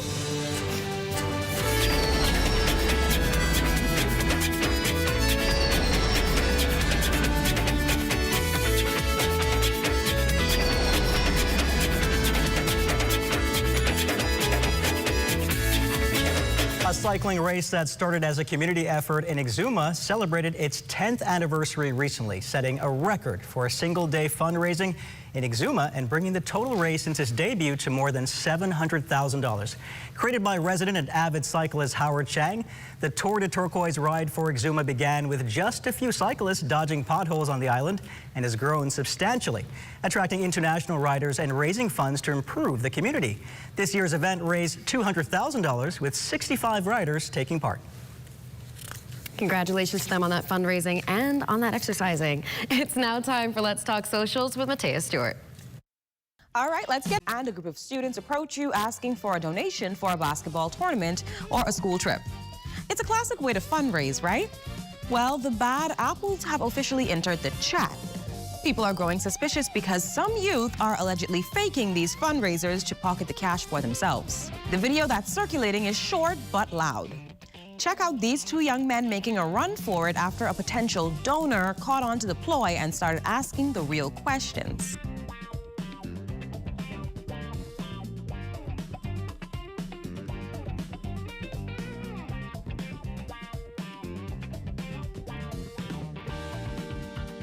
The discourse under this post is honestly just as wild as the video.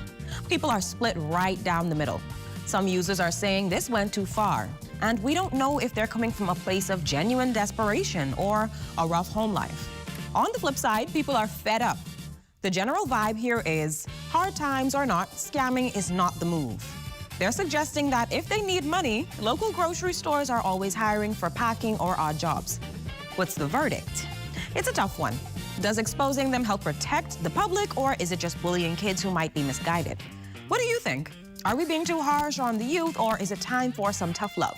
Accountability to save our community's trust? I'm Matea Stewart. This has been LTS. Definitely food for thought, Matea. Thanks so much. I can't help but think about if I was going anywhere, I was a-running. Oh my gosh. I'm so sorry. That's going to do it for Access Now for tonight. The countdown is on to our Access to Entertainment Friday and, of course, Super Bowl Sunday. Can't miss that. But, of course, stay tuned for the Rundown with Howard Grant. Good night, everybody.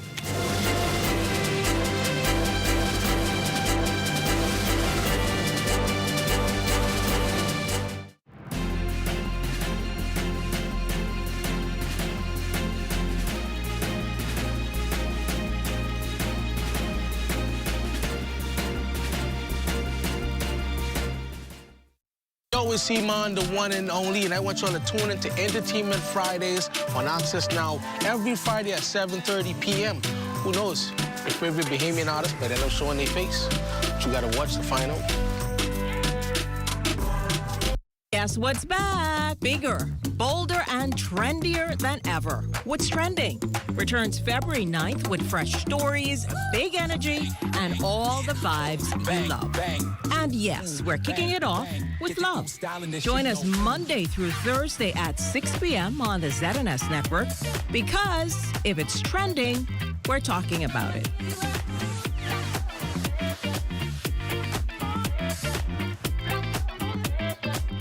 Hi, I'm Desmond Saunders. I want you to tune in to the new Weekend Edition, Saturdays and Sundays at 7 p.m., where we have a whole lot of new stuff for you. All right, so I'll give you a sneak preview. Boldly Bahamians, Sizzle Saturdays, Parliamentary Bench, just to name a few.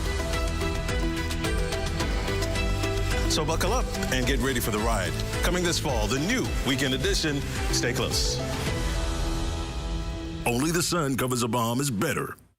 Our mandate on the mission statement for the program is to develop community leaders and nation builders through the art of Jonkono. The future belongs to them, so being able to instill the culture in young people and at the same time make them productive citizens of the society is basically what our program offers. We teach them from scratch, so how to pace, how to beat a drum, how to ring a cowbell, how to blow a horn, to get that good understanding of what the culture is like. The program is more than just Jonkono itself, where we bring a group of teens to perform, but we also assist them with life lessons, finding scholarship opportunities for them to go abroad and further their education. In this day and time, it's very hard for kids coming up, and so we try to find means within the Jonkono arena, but at the same time use just Jonkono as the outlet to make them better at life. Crime-free? Looks like me. Do your part. Join the movement to a safer Bahamas. At Harold Point, I'm Ted Jervis, and this is ZNS.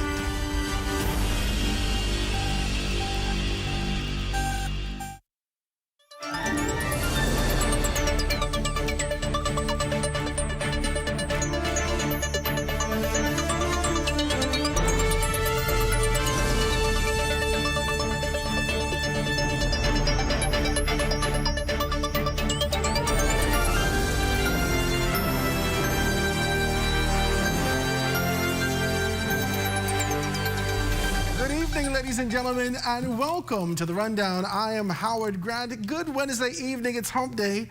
Hope you guys are good out there. I am grateful that you joined me. Now, you know we've been having great conversations on Monday and Tuesday about where we are, and today we want to be able to take it in a slightly different direction. Tonight, we're going to take the conversation in a different space. In politics, there's often a great deal of energy centered around individuals, the excitement, the visibility, the momentum. However, as we have discussed, enthusiasm alone does not fix the roads, it doesn't staff clinics or lower the cost of living. So tonight, We're going to shift that lens. We're going to look at representation, not through the lens of slogans or personalities, but through what is actually required on the ground, constituency by constituency, particularly in the Family Islands. I'm joined this evening by my very good friend. He's been with me for some time. His name is none other than Garth Roseborough. Now, he and I have sat together for a lot of time, for many times, right? And we have had these kind of conversations in different spaces, in different seasons and contexts. But that familiarity truly matters, because this discussion requires clear, balance, and the ability to be able to speak honestly about the challenges without turning them into sort of charade or spectacle.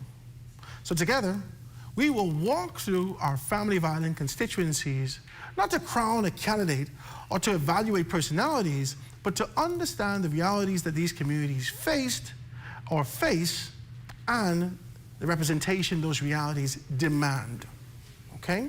Now, this isn't about hype. It isn't about contrast. It's about grounding political discussions in lived experience, all right? We're gonna take this quick commercial break. When we get back, we're gonna dive much deeper into this. I'm gonna introduce you to Garth after this, guys.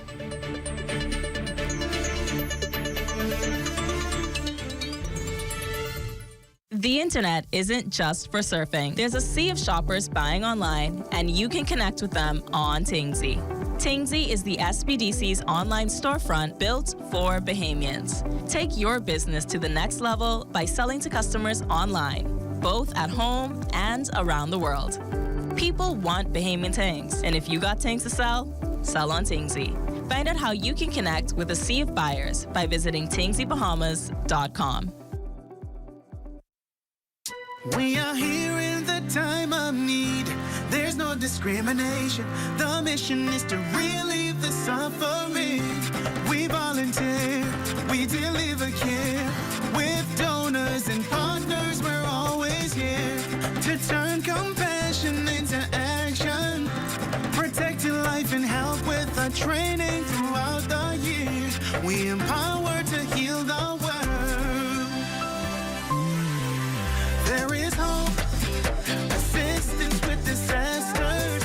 There is shelter and love for our people. We can work together to help those in need. So volunteer with us and donate to show you care. There is hope, assistance with disasters. There is shelter and love for our people. We can work together to help those in need. So volunteer with us and donate to show you care. Together, let's build a more resilient Bahamas. Community farming for food security. Climate programs suited for our island country.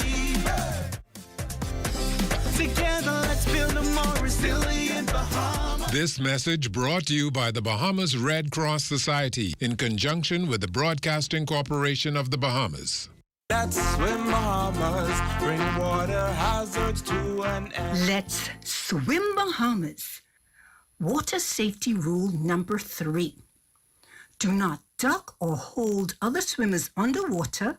Use rough horseplay or show off in or around the water. Let's swim Bahamas, bring water hazards to an end.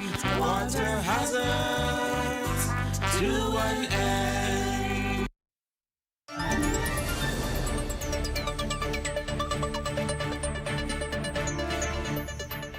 And good evening again, guys. We're back. I'm Howard Grant. This is The Rundown. Grateful to have you with us. Like I said, we've been talking about these things and having great conversation. I want to introduce you to someone who I hold in high esteem. He's been with me, really a good wingman and elevating significantly in many spaces. And I'm always grateful to be able to have that conversation. I want to introduce you to him because the truth is that our conversations over the years have been progressive, have been strong, and it carried the weight of what's necessary for change and growth in our society. Ladies and gentlemen, I want to introduce you to how he calls his name, Garth Maynard Roseborough. My brother, good evening. Howard Grant, it's a pleasure to be here with you tonight. Absolutely. And I count it a privilege. You know, you're kind of good for my name. You know, when a man is writing most of the time, if not all of the time, yeah, it gives you credibility. And so congratulations on the rundown. It's great to have you here. Yeah. And I'm almost certain that the country is going to benefit from your presence. And we look forward to an exciting time with you. I'm excited. Well, you know, I had to be able to bring you and let persons know this is my guy. But you know what? We've been talking for a very long time, Garth, about where we are as a nation, where we are in terms of how we move forward. We've been talking about looking from constituency to constituency. You remember we did a constituency approach, but also being able to dissect the type of leadership that exists in these particular areas. Now, a lot of times people would think that this kind of wrapped up in this concept of looking at personalities, individuals, the fanfare, the money, so forth and so on. But there is a necessity on the ground. The constituency need things. I listened to a couple of captions and persons would say things like, well, Howard, well, they would say, listening to the things, they say, well, we need roads, we need this, we need that to be paved, with negating the true aspect of what needs to happen for growth and development. Talk to me about that. Well, Howard, you know, when it comes to the Family Island, especially being the prototype for what we call local government, I've always been a huge fan of development on the Family of Islands. I've always maintained that it is the people of the Family Island who know best. And if we could have only given them the independent feel that they themselves can solve their issues, then I believe that we would have progressed further. However, with our present political system, we found it necessary to have everything centralized, which I believe has stunned the very growth of the Family of Islands. And so for me now, my question is in 2026, going into this general election, are we now preparing ourselves to be more intertwined with those members of the Family of Islands? We look at Maikal right now, Meguana. They have a huge project going on there as we speak. Is this something great? Of course it is. Can this happen in each Family Island? Of course it can. With the assistance and the partnerships with the local people, I do believe we could have moved further ahead. Yeah, you know, I look at it, and we've been looking at some things like healthcare access, the cost of living. We've been looking at a great deal of things in terms of the differences, and also transportation and connectivity, economic opportunities, constraints, all these things we've been looking at in the Family of Islands. But the truth of the matter is that with this more recent separation and being able to identify Bimini and the Berry Islands as one constituency, West Grand Bahama as one constituency, we now can isolate sort of the issues, whether it be infrastructure, whether it be communal, whether it be social, whatever these issues are, we could be able to concentrate it and say this is what these particular things are. Now, what I want to do tonight is to be able to identify those interests or those instances or those individual needs and necessities and contrast that to whether or not we have or what is required, let's do that, what is required in terms of leadership qualities and skill set to execute for the development of these particular constituencies. You see where I began with this? This is a heavy thing to do because it's easy to come here and say, well, this one ain't good with this, and then get into sort of a salacious conversation about the candidate or the individual with negating, looking past what the constituency needs, what elements do the constituency need to actually grow. What needs to be poured into this constituency? What needs to be focused on in this constituency for us to see growth without being able to relentlessly pour down and pull down on the skirt, on the edge of the hem of the garment of central government? Talk to me about it.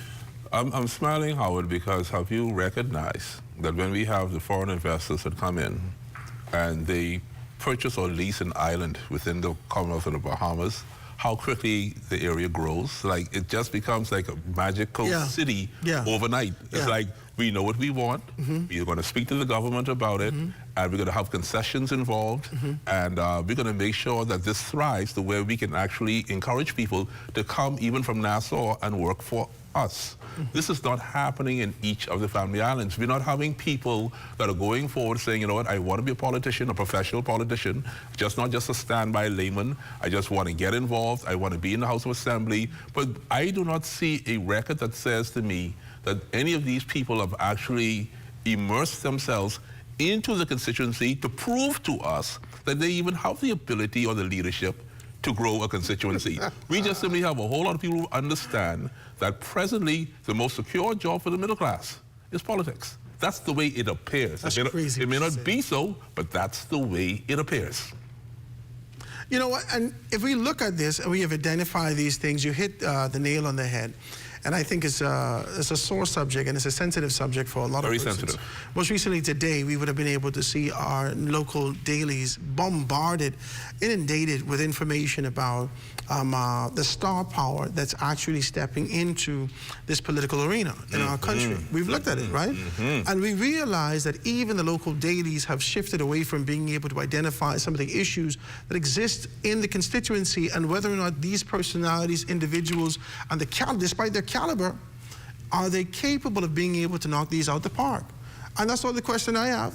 That's the question I have, whether or not, if we're looking at West Grand Bahama, if we're looking at Bimini, if we're looking at Central Grand Bahama, if we're looking at North Abaco, if we're looking at any of these particular constituencies, are we looking at personality and star power, their capability and their individual pockets, or are we looking at their capability in terms of being able to get something done?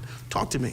Well, what we're looking for is to win. Everyone is seeking today in 2026 to win. But that can't be good enough, God. I'll tell you why it seems good enough. Because if you are a celebrity, if you are a person that has star power, if you're a person that is filled with resources, like they say in the Bible, your storehouse is full and flowing over, and you've immersed yourself into that community, into that constituency, you are making miracles take place. I ask you this question tonight, Howard Grant, even though you're the host and I'm the guest. Why the heck you running? Why do you need Parliament if you can do it without being called Member of Parliament? You're doing it already. You're changing lives. You're fixing houses. You're fixing roads. You're fixing lights. You're putting solar power in people's houses. You're doing some great things. Why in the hell do you need $28,000 a year as a politician? I just need to know.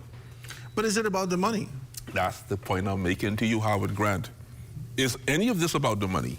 Or is it all about the money? When we look at the Family Islands, if we had someone significant enough to come in, as they did on those other little islands where they have the cruise lines coming in, that could just simply magically change the whole entire constituency.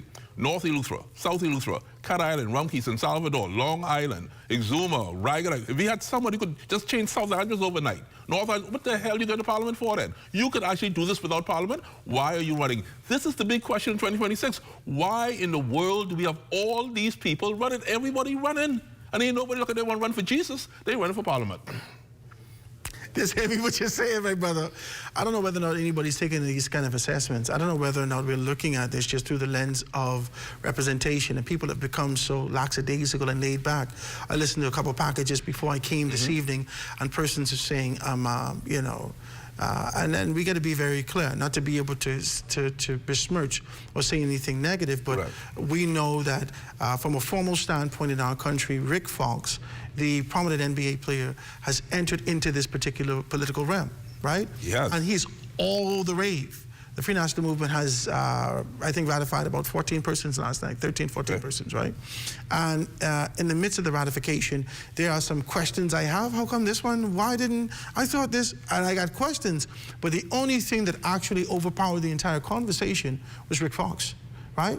And so I'm asking myself, as they're going around asking this particular package that we're looking on our phones, and a person said, well, I think he's a nice guy, and we have forgotten to ask the real question about capability beyond representation, beyond presentation, beyond the posh, beyond this pomp and pageantry. We have forgotten to ask whether or not they are capable and the track record of what we can expect in these particular constituencies. That's what I need to know.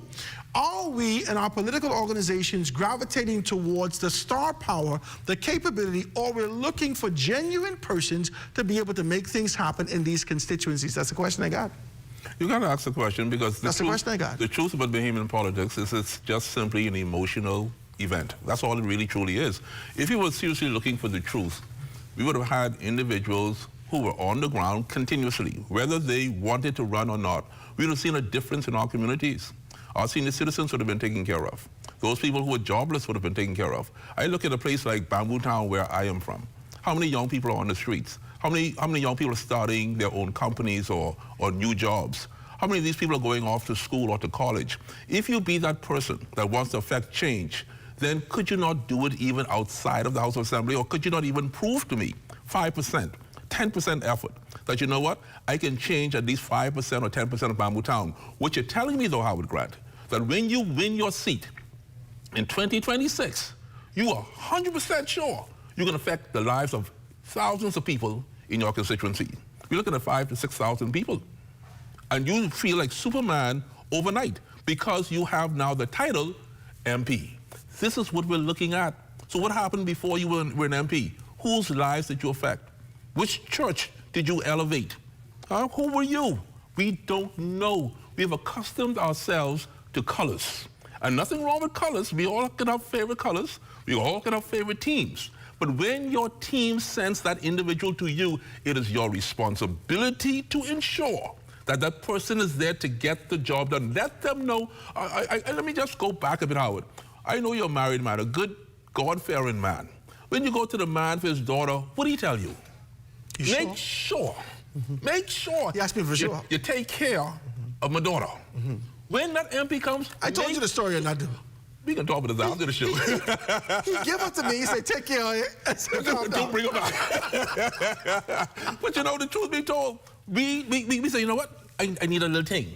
And once I give it a little thing, oh, that's my boy. No, my boy is not fixing the streets. My boy is not sending his children off to college. My boy is not making sure the community is safe and secure. That's my boy. And as long as my boy give me a little thing, or my girl give me a little thing, I straight. That cannot be the start, the end. That cannot be. It shouldn't be. The alpha and the omega. That cannot be the entire all-encompassing concept of how we elevate men and women to the House of Representation and lawmaking in this country. It is lazy. It is lackadaisical. It lacks an insight for the future.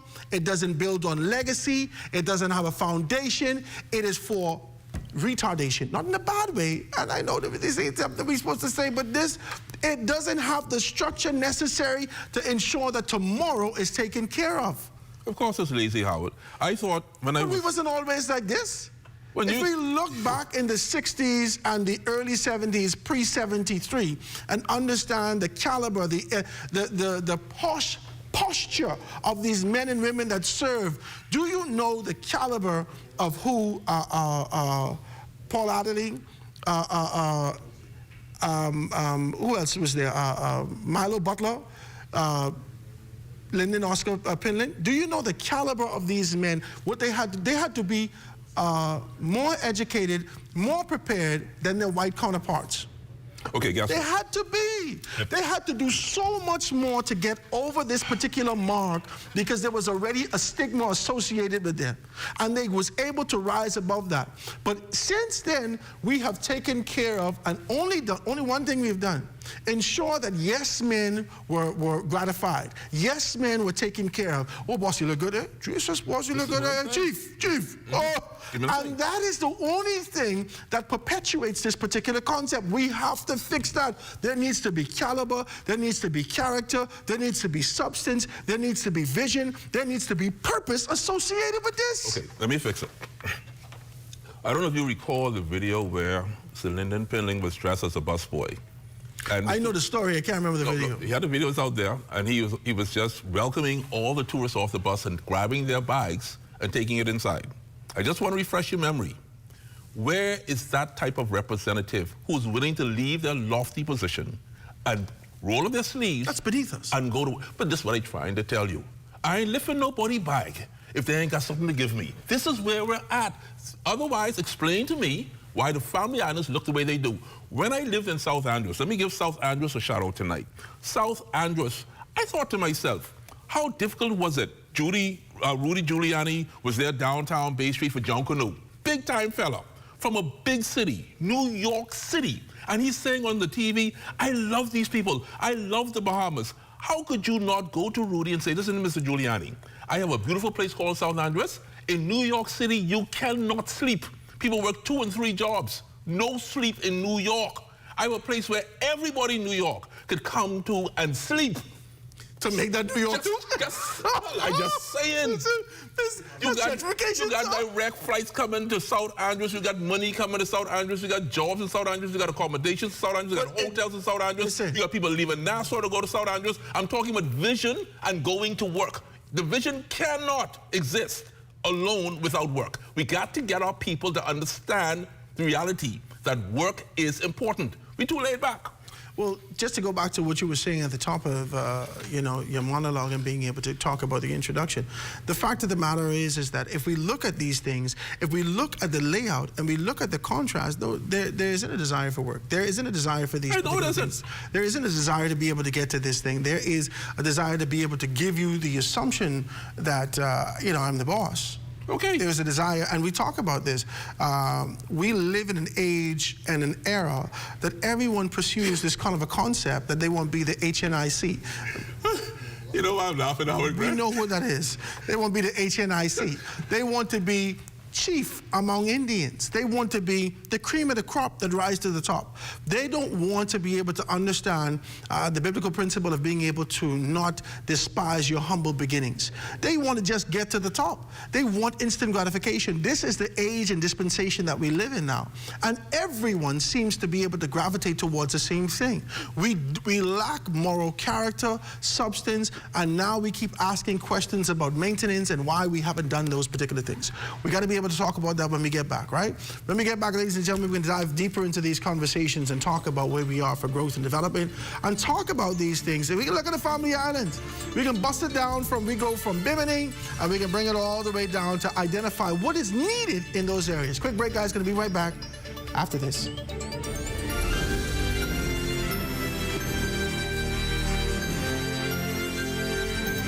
Behind every strong economy is a bold entrepreneur, and we're here to support them, island by island. On Grand Bahama, we've helped 486 entrepreneurs turn their dreams into thriving businesses. Through over $14.4 million in approved funding, the SBDC is strengthening Grand Bahama's economy by investing in its leading sectors: food and beverage, tourism, and fishing. Every business we support strengthens the economy, starting with yours. SBDC Bahamas. My name is Omar Ferguson. I've been disabled now from 2009. What inspired me to start my own business? It was the determination to know that I still had something left in me, even though a lot of my independence, my mobility was being restricted. In my disability, it's kind of hard finding the investors or the capital. For example, national insurance. The benefit that we receive, it's a lifeline. And in any business that you're going to take, it's going to be a risk. We're not looking for handouts, but we want you to understand that we still need a little special care. This literally gives us a backbone that, hey, we could actually stand someday. This is the business I know it's going to be a risk. Even going through that process, I'm still dependent on national insurance. Overall, being in the program itself, it's put me in a place where I feel young again. I feel like anything is possible. I would say to others with disabilities, look around your community, just like you guys said in one of the modules. See what is needed in your community and go for it. Don't be afraid, just go for it. For more information about how the SBDC can help your small business to make a big impact, give us a call at 461-7232 or visit sbdcbahamas.com.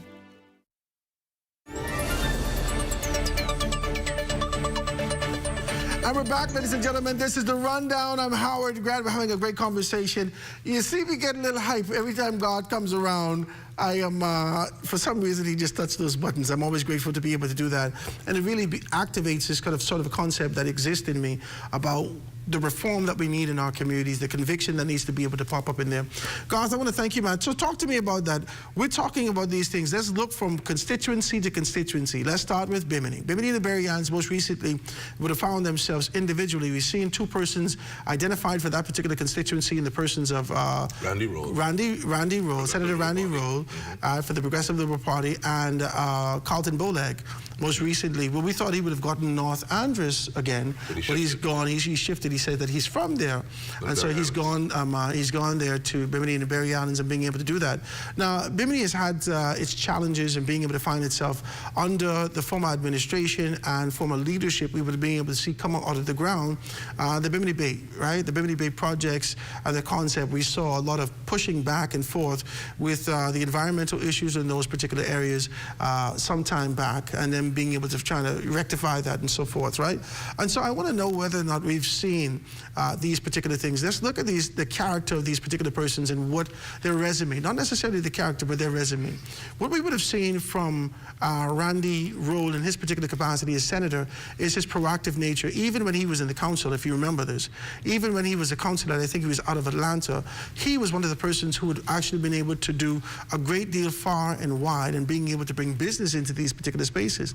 We got to give him kudos for that. He's now at the, I think he's at the Price Commission or the Consumers Protection, and being able to deal with those particular things now and sits at the helm of that. So he does wonderful now. What I'm trying to say to you is that I know his resume and what he's done from a resume standpoint, what he's done in terms of his application, what he's committed in those particular areas is profound.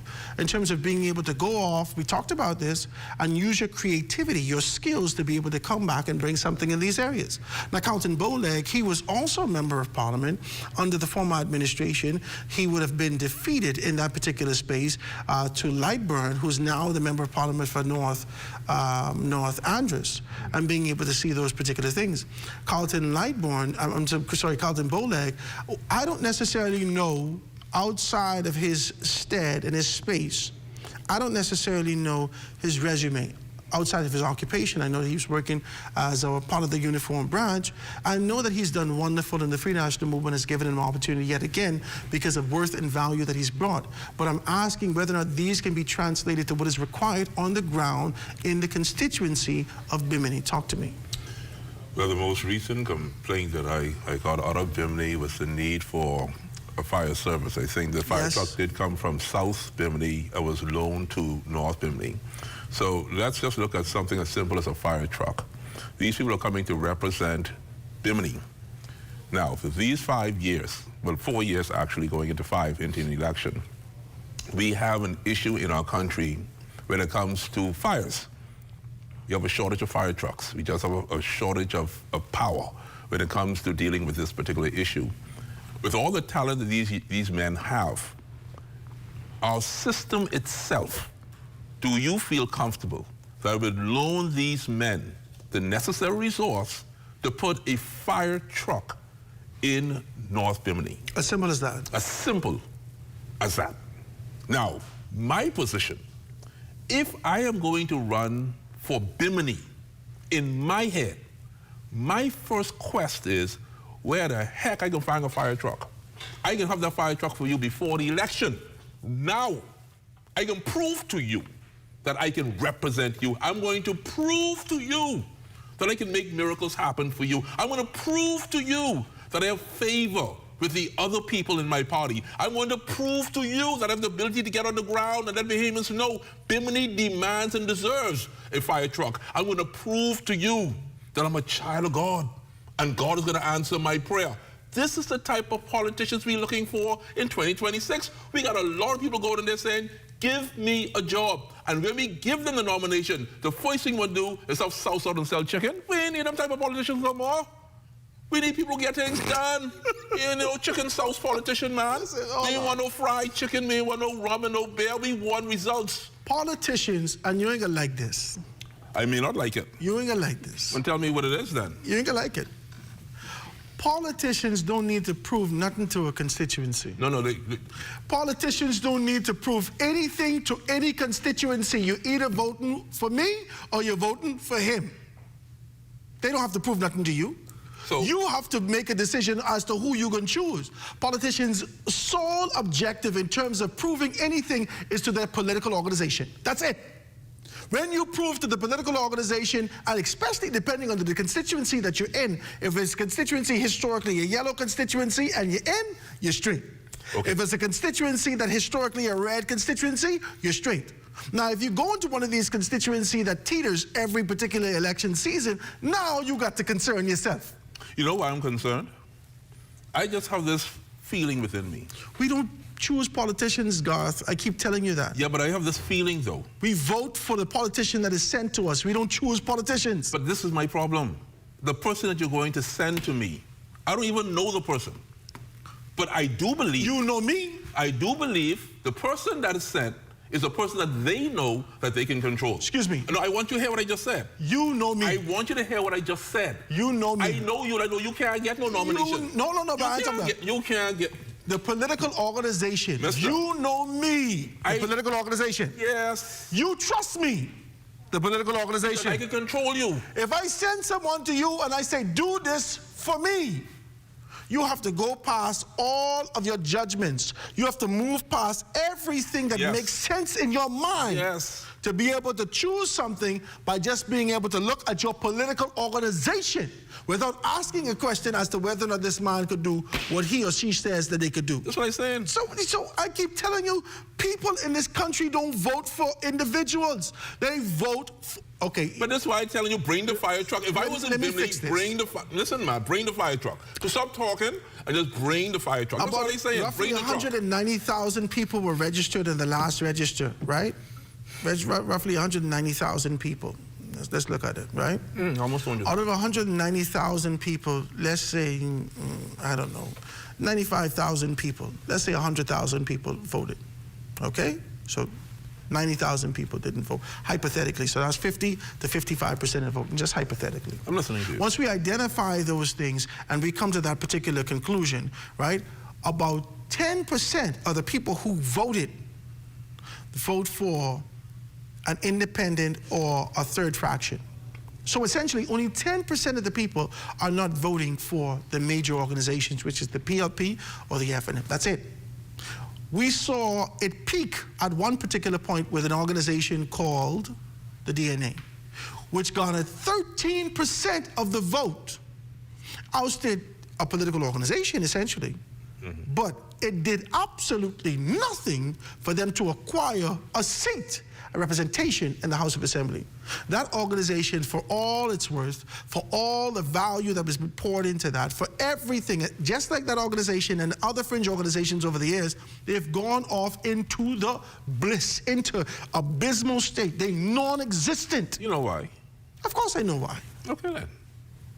Of course I know why. And I'm simply saying to you that no one needs to know you if you come in to represent me. I just need to see whether or not this red tie mean I look spiffy, or this red tie mean I... Listen what I'm saying to you. On a particular ticket. Just talk to me. You know what I like what you said? Hypothetically, you said 50 to 55% of the people didn't vote. There has to be a rationale for that. The rationale simply is that I have no confidence in the system any longer. I'm losing confidence in the system as it is. Tell you something? Give me a second. Give me a second. Okay. Mr. Host, give me a second. Praise Jesus. Because I'm losing Write it down. confidence. The base of the other organizations are showing up to the polls. The base. Then there is a falling away from the base that represents us 50 to 55,000. All I'm simply saying, Howard Grant, in the essence of time is, if you want to get to those people that have fallen away, bring the fire truck. Stop being emotional. Emotion is a color. Emotion is, I'm mad at you, so I can vote for him. Emotion is, I'm mad at him, so I can vote for her. That's emotion. What is not emotion is, when you bring the fire truck, everybody happy. Now, if you want to go invest in chicken and hot dog and soda and chip and beef hot dog, Angus and all kinds of nonsense, that's on you. Because the only thing you may get at the end of the day is mayonnaise on your bread. But if you want to win, you got to do something significant that everybody can appreciate. Buy the fire truck. Once you ain't a roach on your bread, they're good with that. Praise God. Now let's be clear. I'm only trying to help. Let's be clear with something. Let's be clear with something, okay? We said 50 to 55% of the people did not vote. Something wrong with that. The only persons who care about that is the disgruntled 50 to 55% who could be able to stand in this kind of a protest posture and say, I ain't voting. No one cares. Not in a bad way. This ain't to insult you. This ain't to say that your vote is worth nothing. We still get the government that we choose. Let me tell you who cares. We get the government. Nobody cares. Yes, somebody cares. Whether you vote or you don't vote. When the political organizations are only looking for the first past the poll. That's it. One of your fans told me today, I like what Howard says, I'm fighting you. So don't fight me tonight. I'm not going to fight you. Don't fight me tonight. I'm not going to fight you. Listen, who cares? The person who's running independent in Kalani cares. The person who's running independent in Pine Ridge cares. The person who's running as a third party cares. They need that 55% to be relevant. They care. Okay. They have to find a way now You to call get some that strategic 55% places. to come on board with them. You call if some strategic they can places. get 50% of that 55%, they're in the race, buddy. Now let's be very clear about this. You called Pine Ridge. I only throw it there because I... No. You can't just throw it there. You can't just throw it there. You can't just throw it there. You called Pine Ridge and you called Kalani. You know I had to do something that I mischievous. Right off the top. You know I had to be mischievous. Last go round, yes. Pine Ridge got over 1,000 votes. I said it deliberately. You understand the point? The same 50-something% people didn't vote. Yeah. But the people who he engaged individually, the people who he could be able to become disciples for him, okay. The people who he poured into and showed up, okay. The people who believed him, they got up and they voted for him. So let me ask a question. If you can't do that in your constituency, no matter your color, you ain't supposed to get my vote, baby. But that ain't the point I'm saying to you. I'm saying to you, he knows. I know. I don't know if you know. But he can't get no more from the base. So where is he going to get the additional from? From that same 55%. That's why I'm telling you, he cares. But listen, guys. He cares. Guys. If we look at each constituency, if we look at each constituency at 100%, and we know that in that constituency, the base of the two major political organizations lies at 30% each. So the FNM got 30%, the PLP got 30%. Hypothetically. Okay. That means that we have another 40% hanging out here. Okay. 40%. Okay.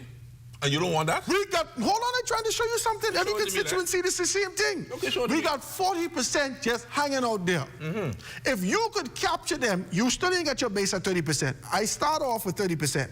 If you could capture 40% imagination, if you could capture their mind as an independent and cause them to get up and vote for you, you deserve to be able to get this opportunity. But that's how independents win. But so I try to tell you. So if 10%, 15%, 5% of this constituency doesn't vote, and some of the base doesn't show up, the independent could still possibly get in, but you have to work. And the working is, well, you know I on this ticket, eh?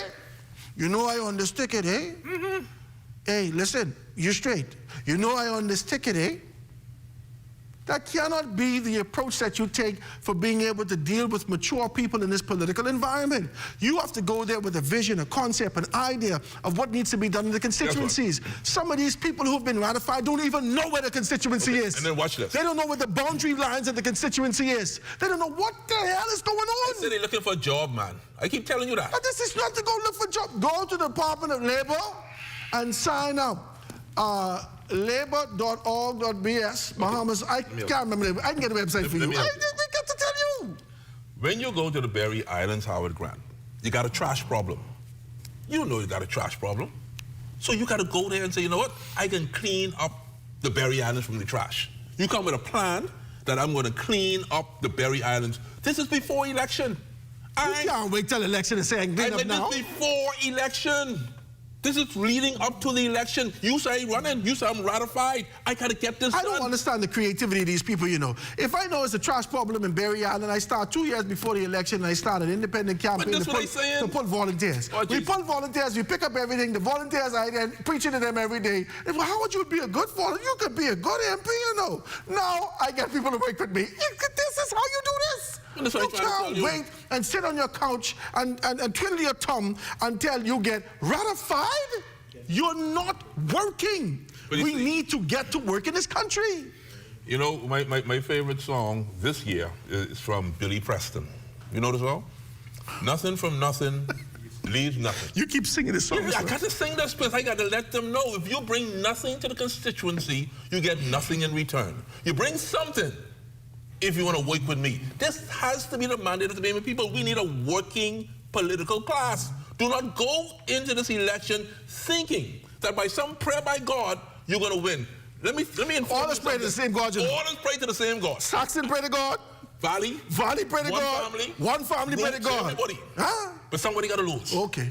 God got to decide. I ain't trying to tell you. Okay. As a matter of fact, when they pray to God, You could find God in Little Inagua, even vacation. Praise God. Ladies and gentlemen, when we get back, we can talk about these things. I know we only touch one constituency. We're looking at more things from island to island. We got to get to Grand Bahama. Let's see if we can just touch the north before we get it here. Quick break, guys. Going to be right back after this.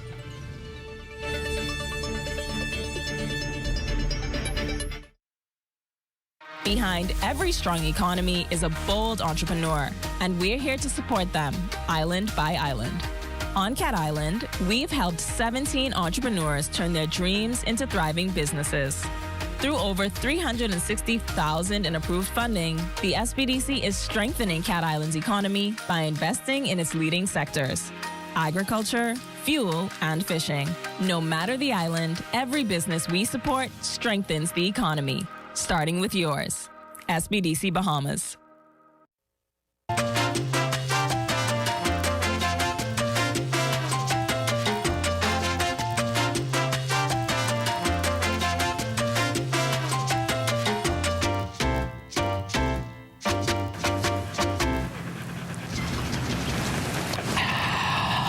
Well, what about me? What about you, what? Well, I thirsty too, you know. You want to see all the water out there? Well, why you don't give me your water, and then you go try and drink that salt water? You crazy, eh? I ain't the one talking to a dog, you know. Ain't nobody can drink salt water. Then why you won't give it to me? All dogs need fresh, cool water and sufficient shelter from the sun all year round, especially on the beach and during the hot summer months. Summers are very hot here in the Bahamas, so please make sure all pets have ample, cool, fresh water in proper containers and sufficient shelter from the sun, even on the beach. And make sure all dog houses and kennels have proper ventilation. Let's make it Bahamian to be humane. This message has been brought to you by the Bahamas Humane Society and the Broadcasting Corporation of the Bahamas. After I was in a plane crash in June 1983, I lost my left arm. I had some good friends, came along, fishing guides. They said, man, we can teach you to fly fish. Exuma, exuma. Can you see? Look at it, man. One of the nicest places you want to be in the world. There were challenges learning to cast, learning to put a fly on a leader, learning to tie the different knots. For me, as a handicapped individual, as a matter of fact, I don't really feel handicapped because I could do everything, man. Anything anybody could do, I think I could do it too. Because put your mind set to do anything, no matter what you are, what you look like, what's happening to you, you can do it. Persons in our positions, it's hard to get fundings and very, very expensive. SBDC would be helpful in regards to help funding people with disabilities. So nothing is impossible if you're disabled, any kind of disability. Put faith in God and trust God. Believe you will overcome.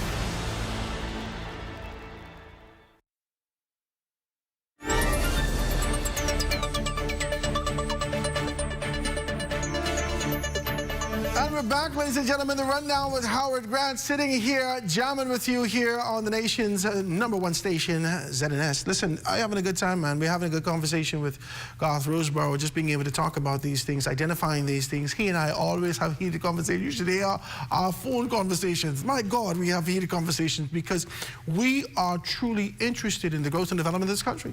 And we believe that there is a proverbial limp duck or a wounded animal of sorts that represents us in these particular areas sometimes. And it's important that political organizations understand that the constituency needs more than just being able to give us the fluff. Just give us this sort of a silhouette of an individual. Just give us the warm-blooded individual without being able to have the substance, the soul, to see the community move forward. Man, I just want to be decent with you as I say this. I just want to be decent with you as we talk about these particular things. And as we identify this, it's important for us to understand that political organizations only move, just like how when you go to Rawson Square and you expect something to happen, these organizations only move when the masses make a determination that this is what is required. If you have not set a particular standard, if you have not required to be able to move in a particular direction, if you don't say to the organization, this is our expectation in this constituency, then you get what you deserve. Amen? Talk to me, Garth. Well, I do believe 2026 should have been a good year for the Bahamas in terms of elections. We're watching Barbados right now. Mia Motley, a progressive island nation. I know that through observation that we're also attempting to become even more progressive. I don't know if the politicians that we have before us are as knowledgeable as you are. I've always enjoyed sitting with you, Howard, because... Don't do that. I don't have to do These that. fellas come looking for me. No, I don't have to do that. But you know, when I listen to you speak about Grand Bahama and the love you have for Grand Bahama, I study it. When I look at how you just mesmerize and you just go in, internalize everything, and you regurgitate it, we have great conversations, as you just said. I do believe your words has always been, we can fix this. The real question is, Howard, do we really want to fix this, or is this something that we're going to prolong because it benefits the few while the masses continue to be confused? Garth, what substance do you have to be on if you have a gushing leg that is spewing blood and you make a consideration that, well, you know, I'm all right. Do I really want to fix this? This has nothing to do with desire. And if you don't fix it for you, you have to fix it for your children. You have to fix it for the next generation. You can't look at your 6-year-old, your 5-year-old, your baby girl, and say that if my leg bleeds out and I die, then so be it. You have a responsibility to place yourself in a position for longevity. You have to give of yourself to grow the next generation. A wise man still leaves an inheritance for his children's children. As we're looking at these particular things, we cannot ask ourselves as to whether or not a politician who has already affixed themselves, most of them, if not all, right? I ain't gonna put everybody in one bucket. A lot of politicians have affixed themselves based upon the conditioning that exists in our country. And the conditioning is, let me get me. Of course. Okay? I think it was Paul Maynard who would have coined the phrase, all for me babies.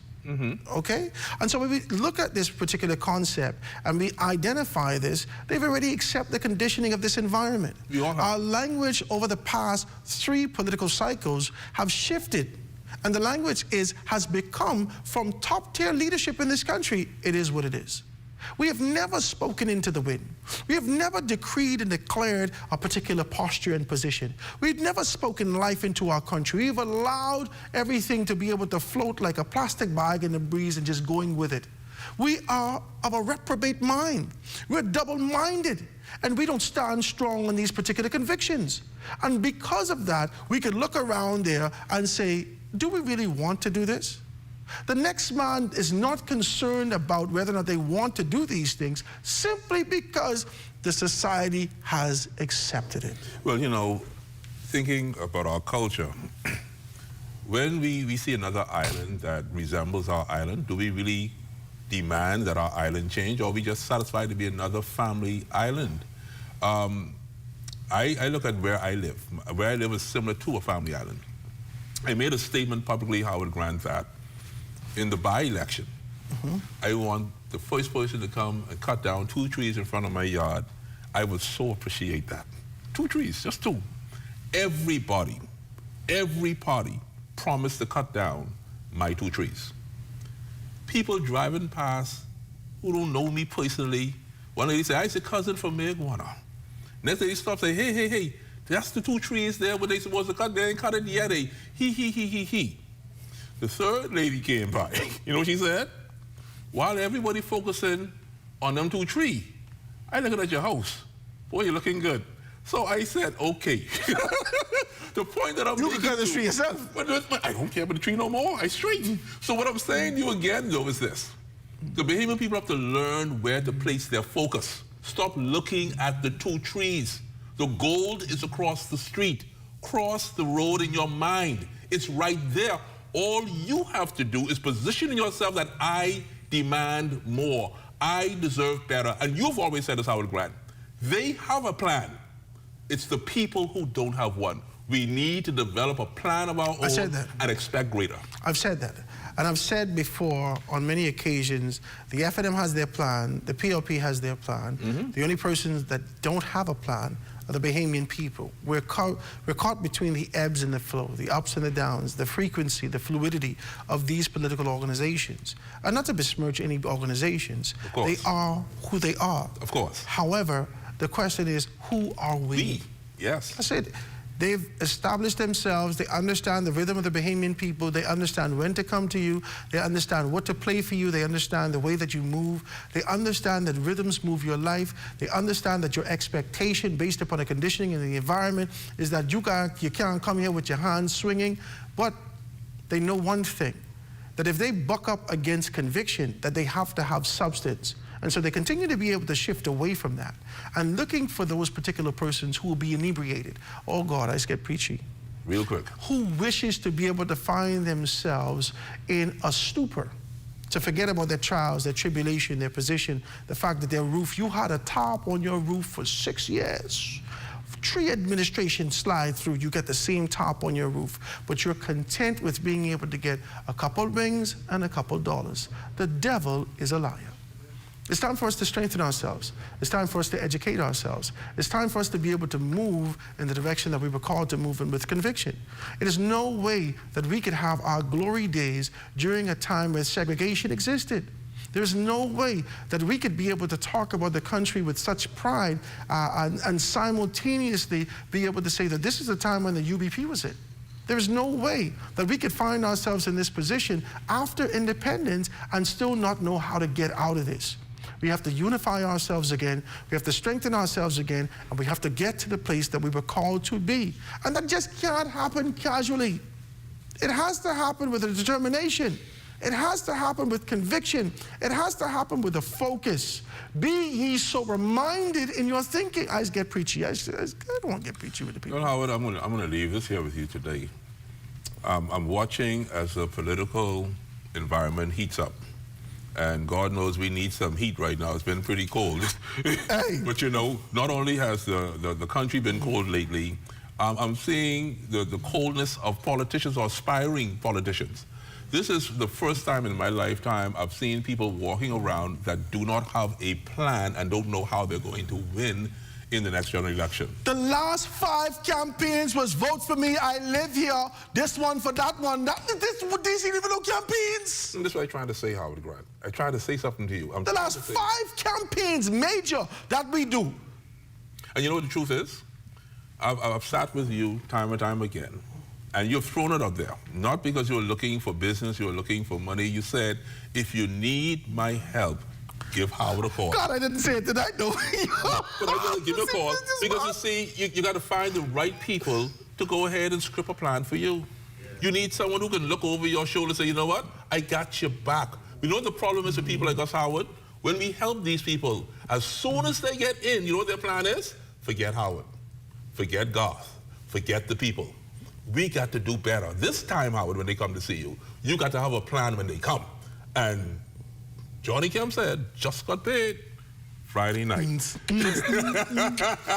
Well, ladies and gentlemen, I want to thank you all so much, man. This is a good time. I've enjoyed myself to be able to jam with you.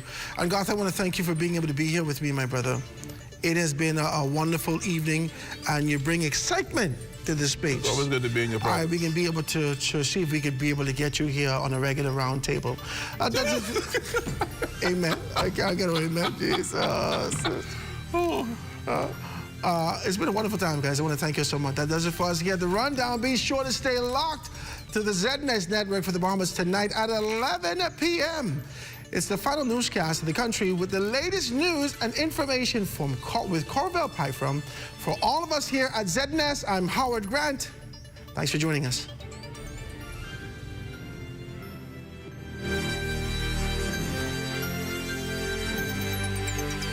This report, this one is a good one to lead off with for Sunday. Your weekend news just got better. Exciting features, good vibes. It's all about the feeling. Hey, I'm Raven, and your Sundays never felt so good. Tune into Northern Service Vibes, where culture meets conversation, every Sunday at 6:30 p.m. only on the ZNS Network. With our adoption by the Broadcasting Corporation of the Bahamas.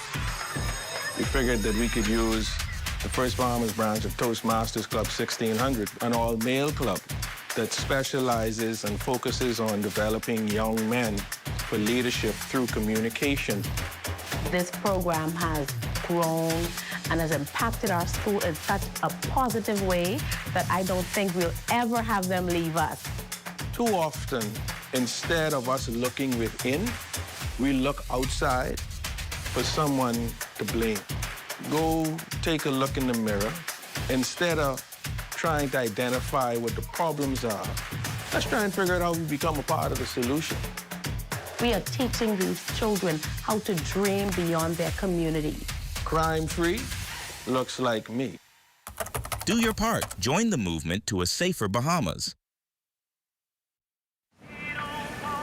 Hey, y'all, what's up? Hey, what's that? What y'all getting? Listen, I've been waiting to march down some lobster, yeah? Hi, I'm Matthew. I will be you guys' waiter today. Can I take your order? Oh, I've been jonesing for some grouper dread.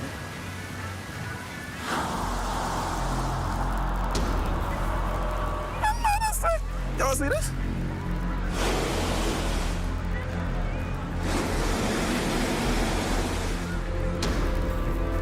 See, this ain't gonna work. Where the fish gone, though? But how, though? Don't leave our children with no fish in their future. Protect our sea. Protect our way of life. Protect the Bahamas. To learn how you can help, find us on Facebook at Bahamas Protected. See the future.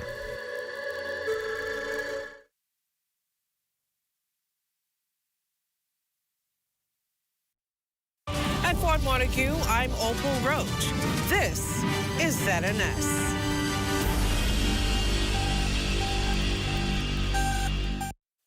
You and Your Money was brought to you by Sand Dollar, the Parliamentary Registration Department, and Focall. Welcome to You and Your Money. Tonight we look at highlights of a presentation by Latia Duncombe, Director General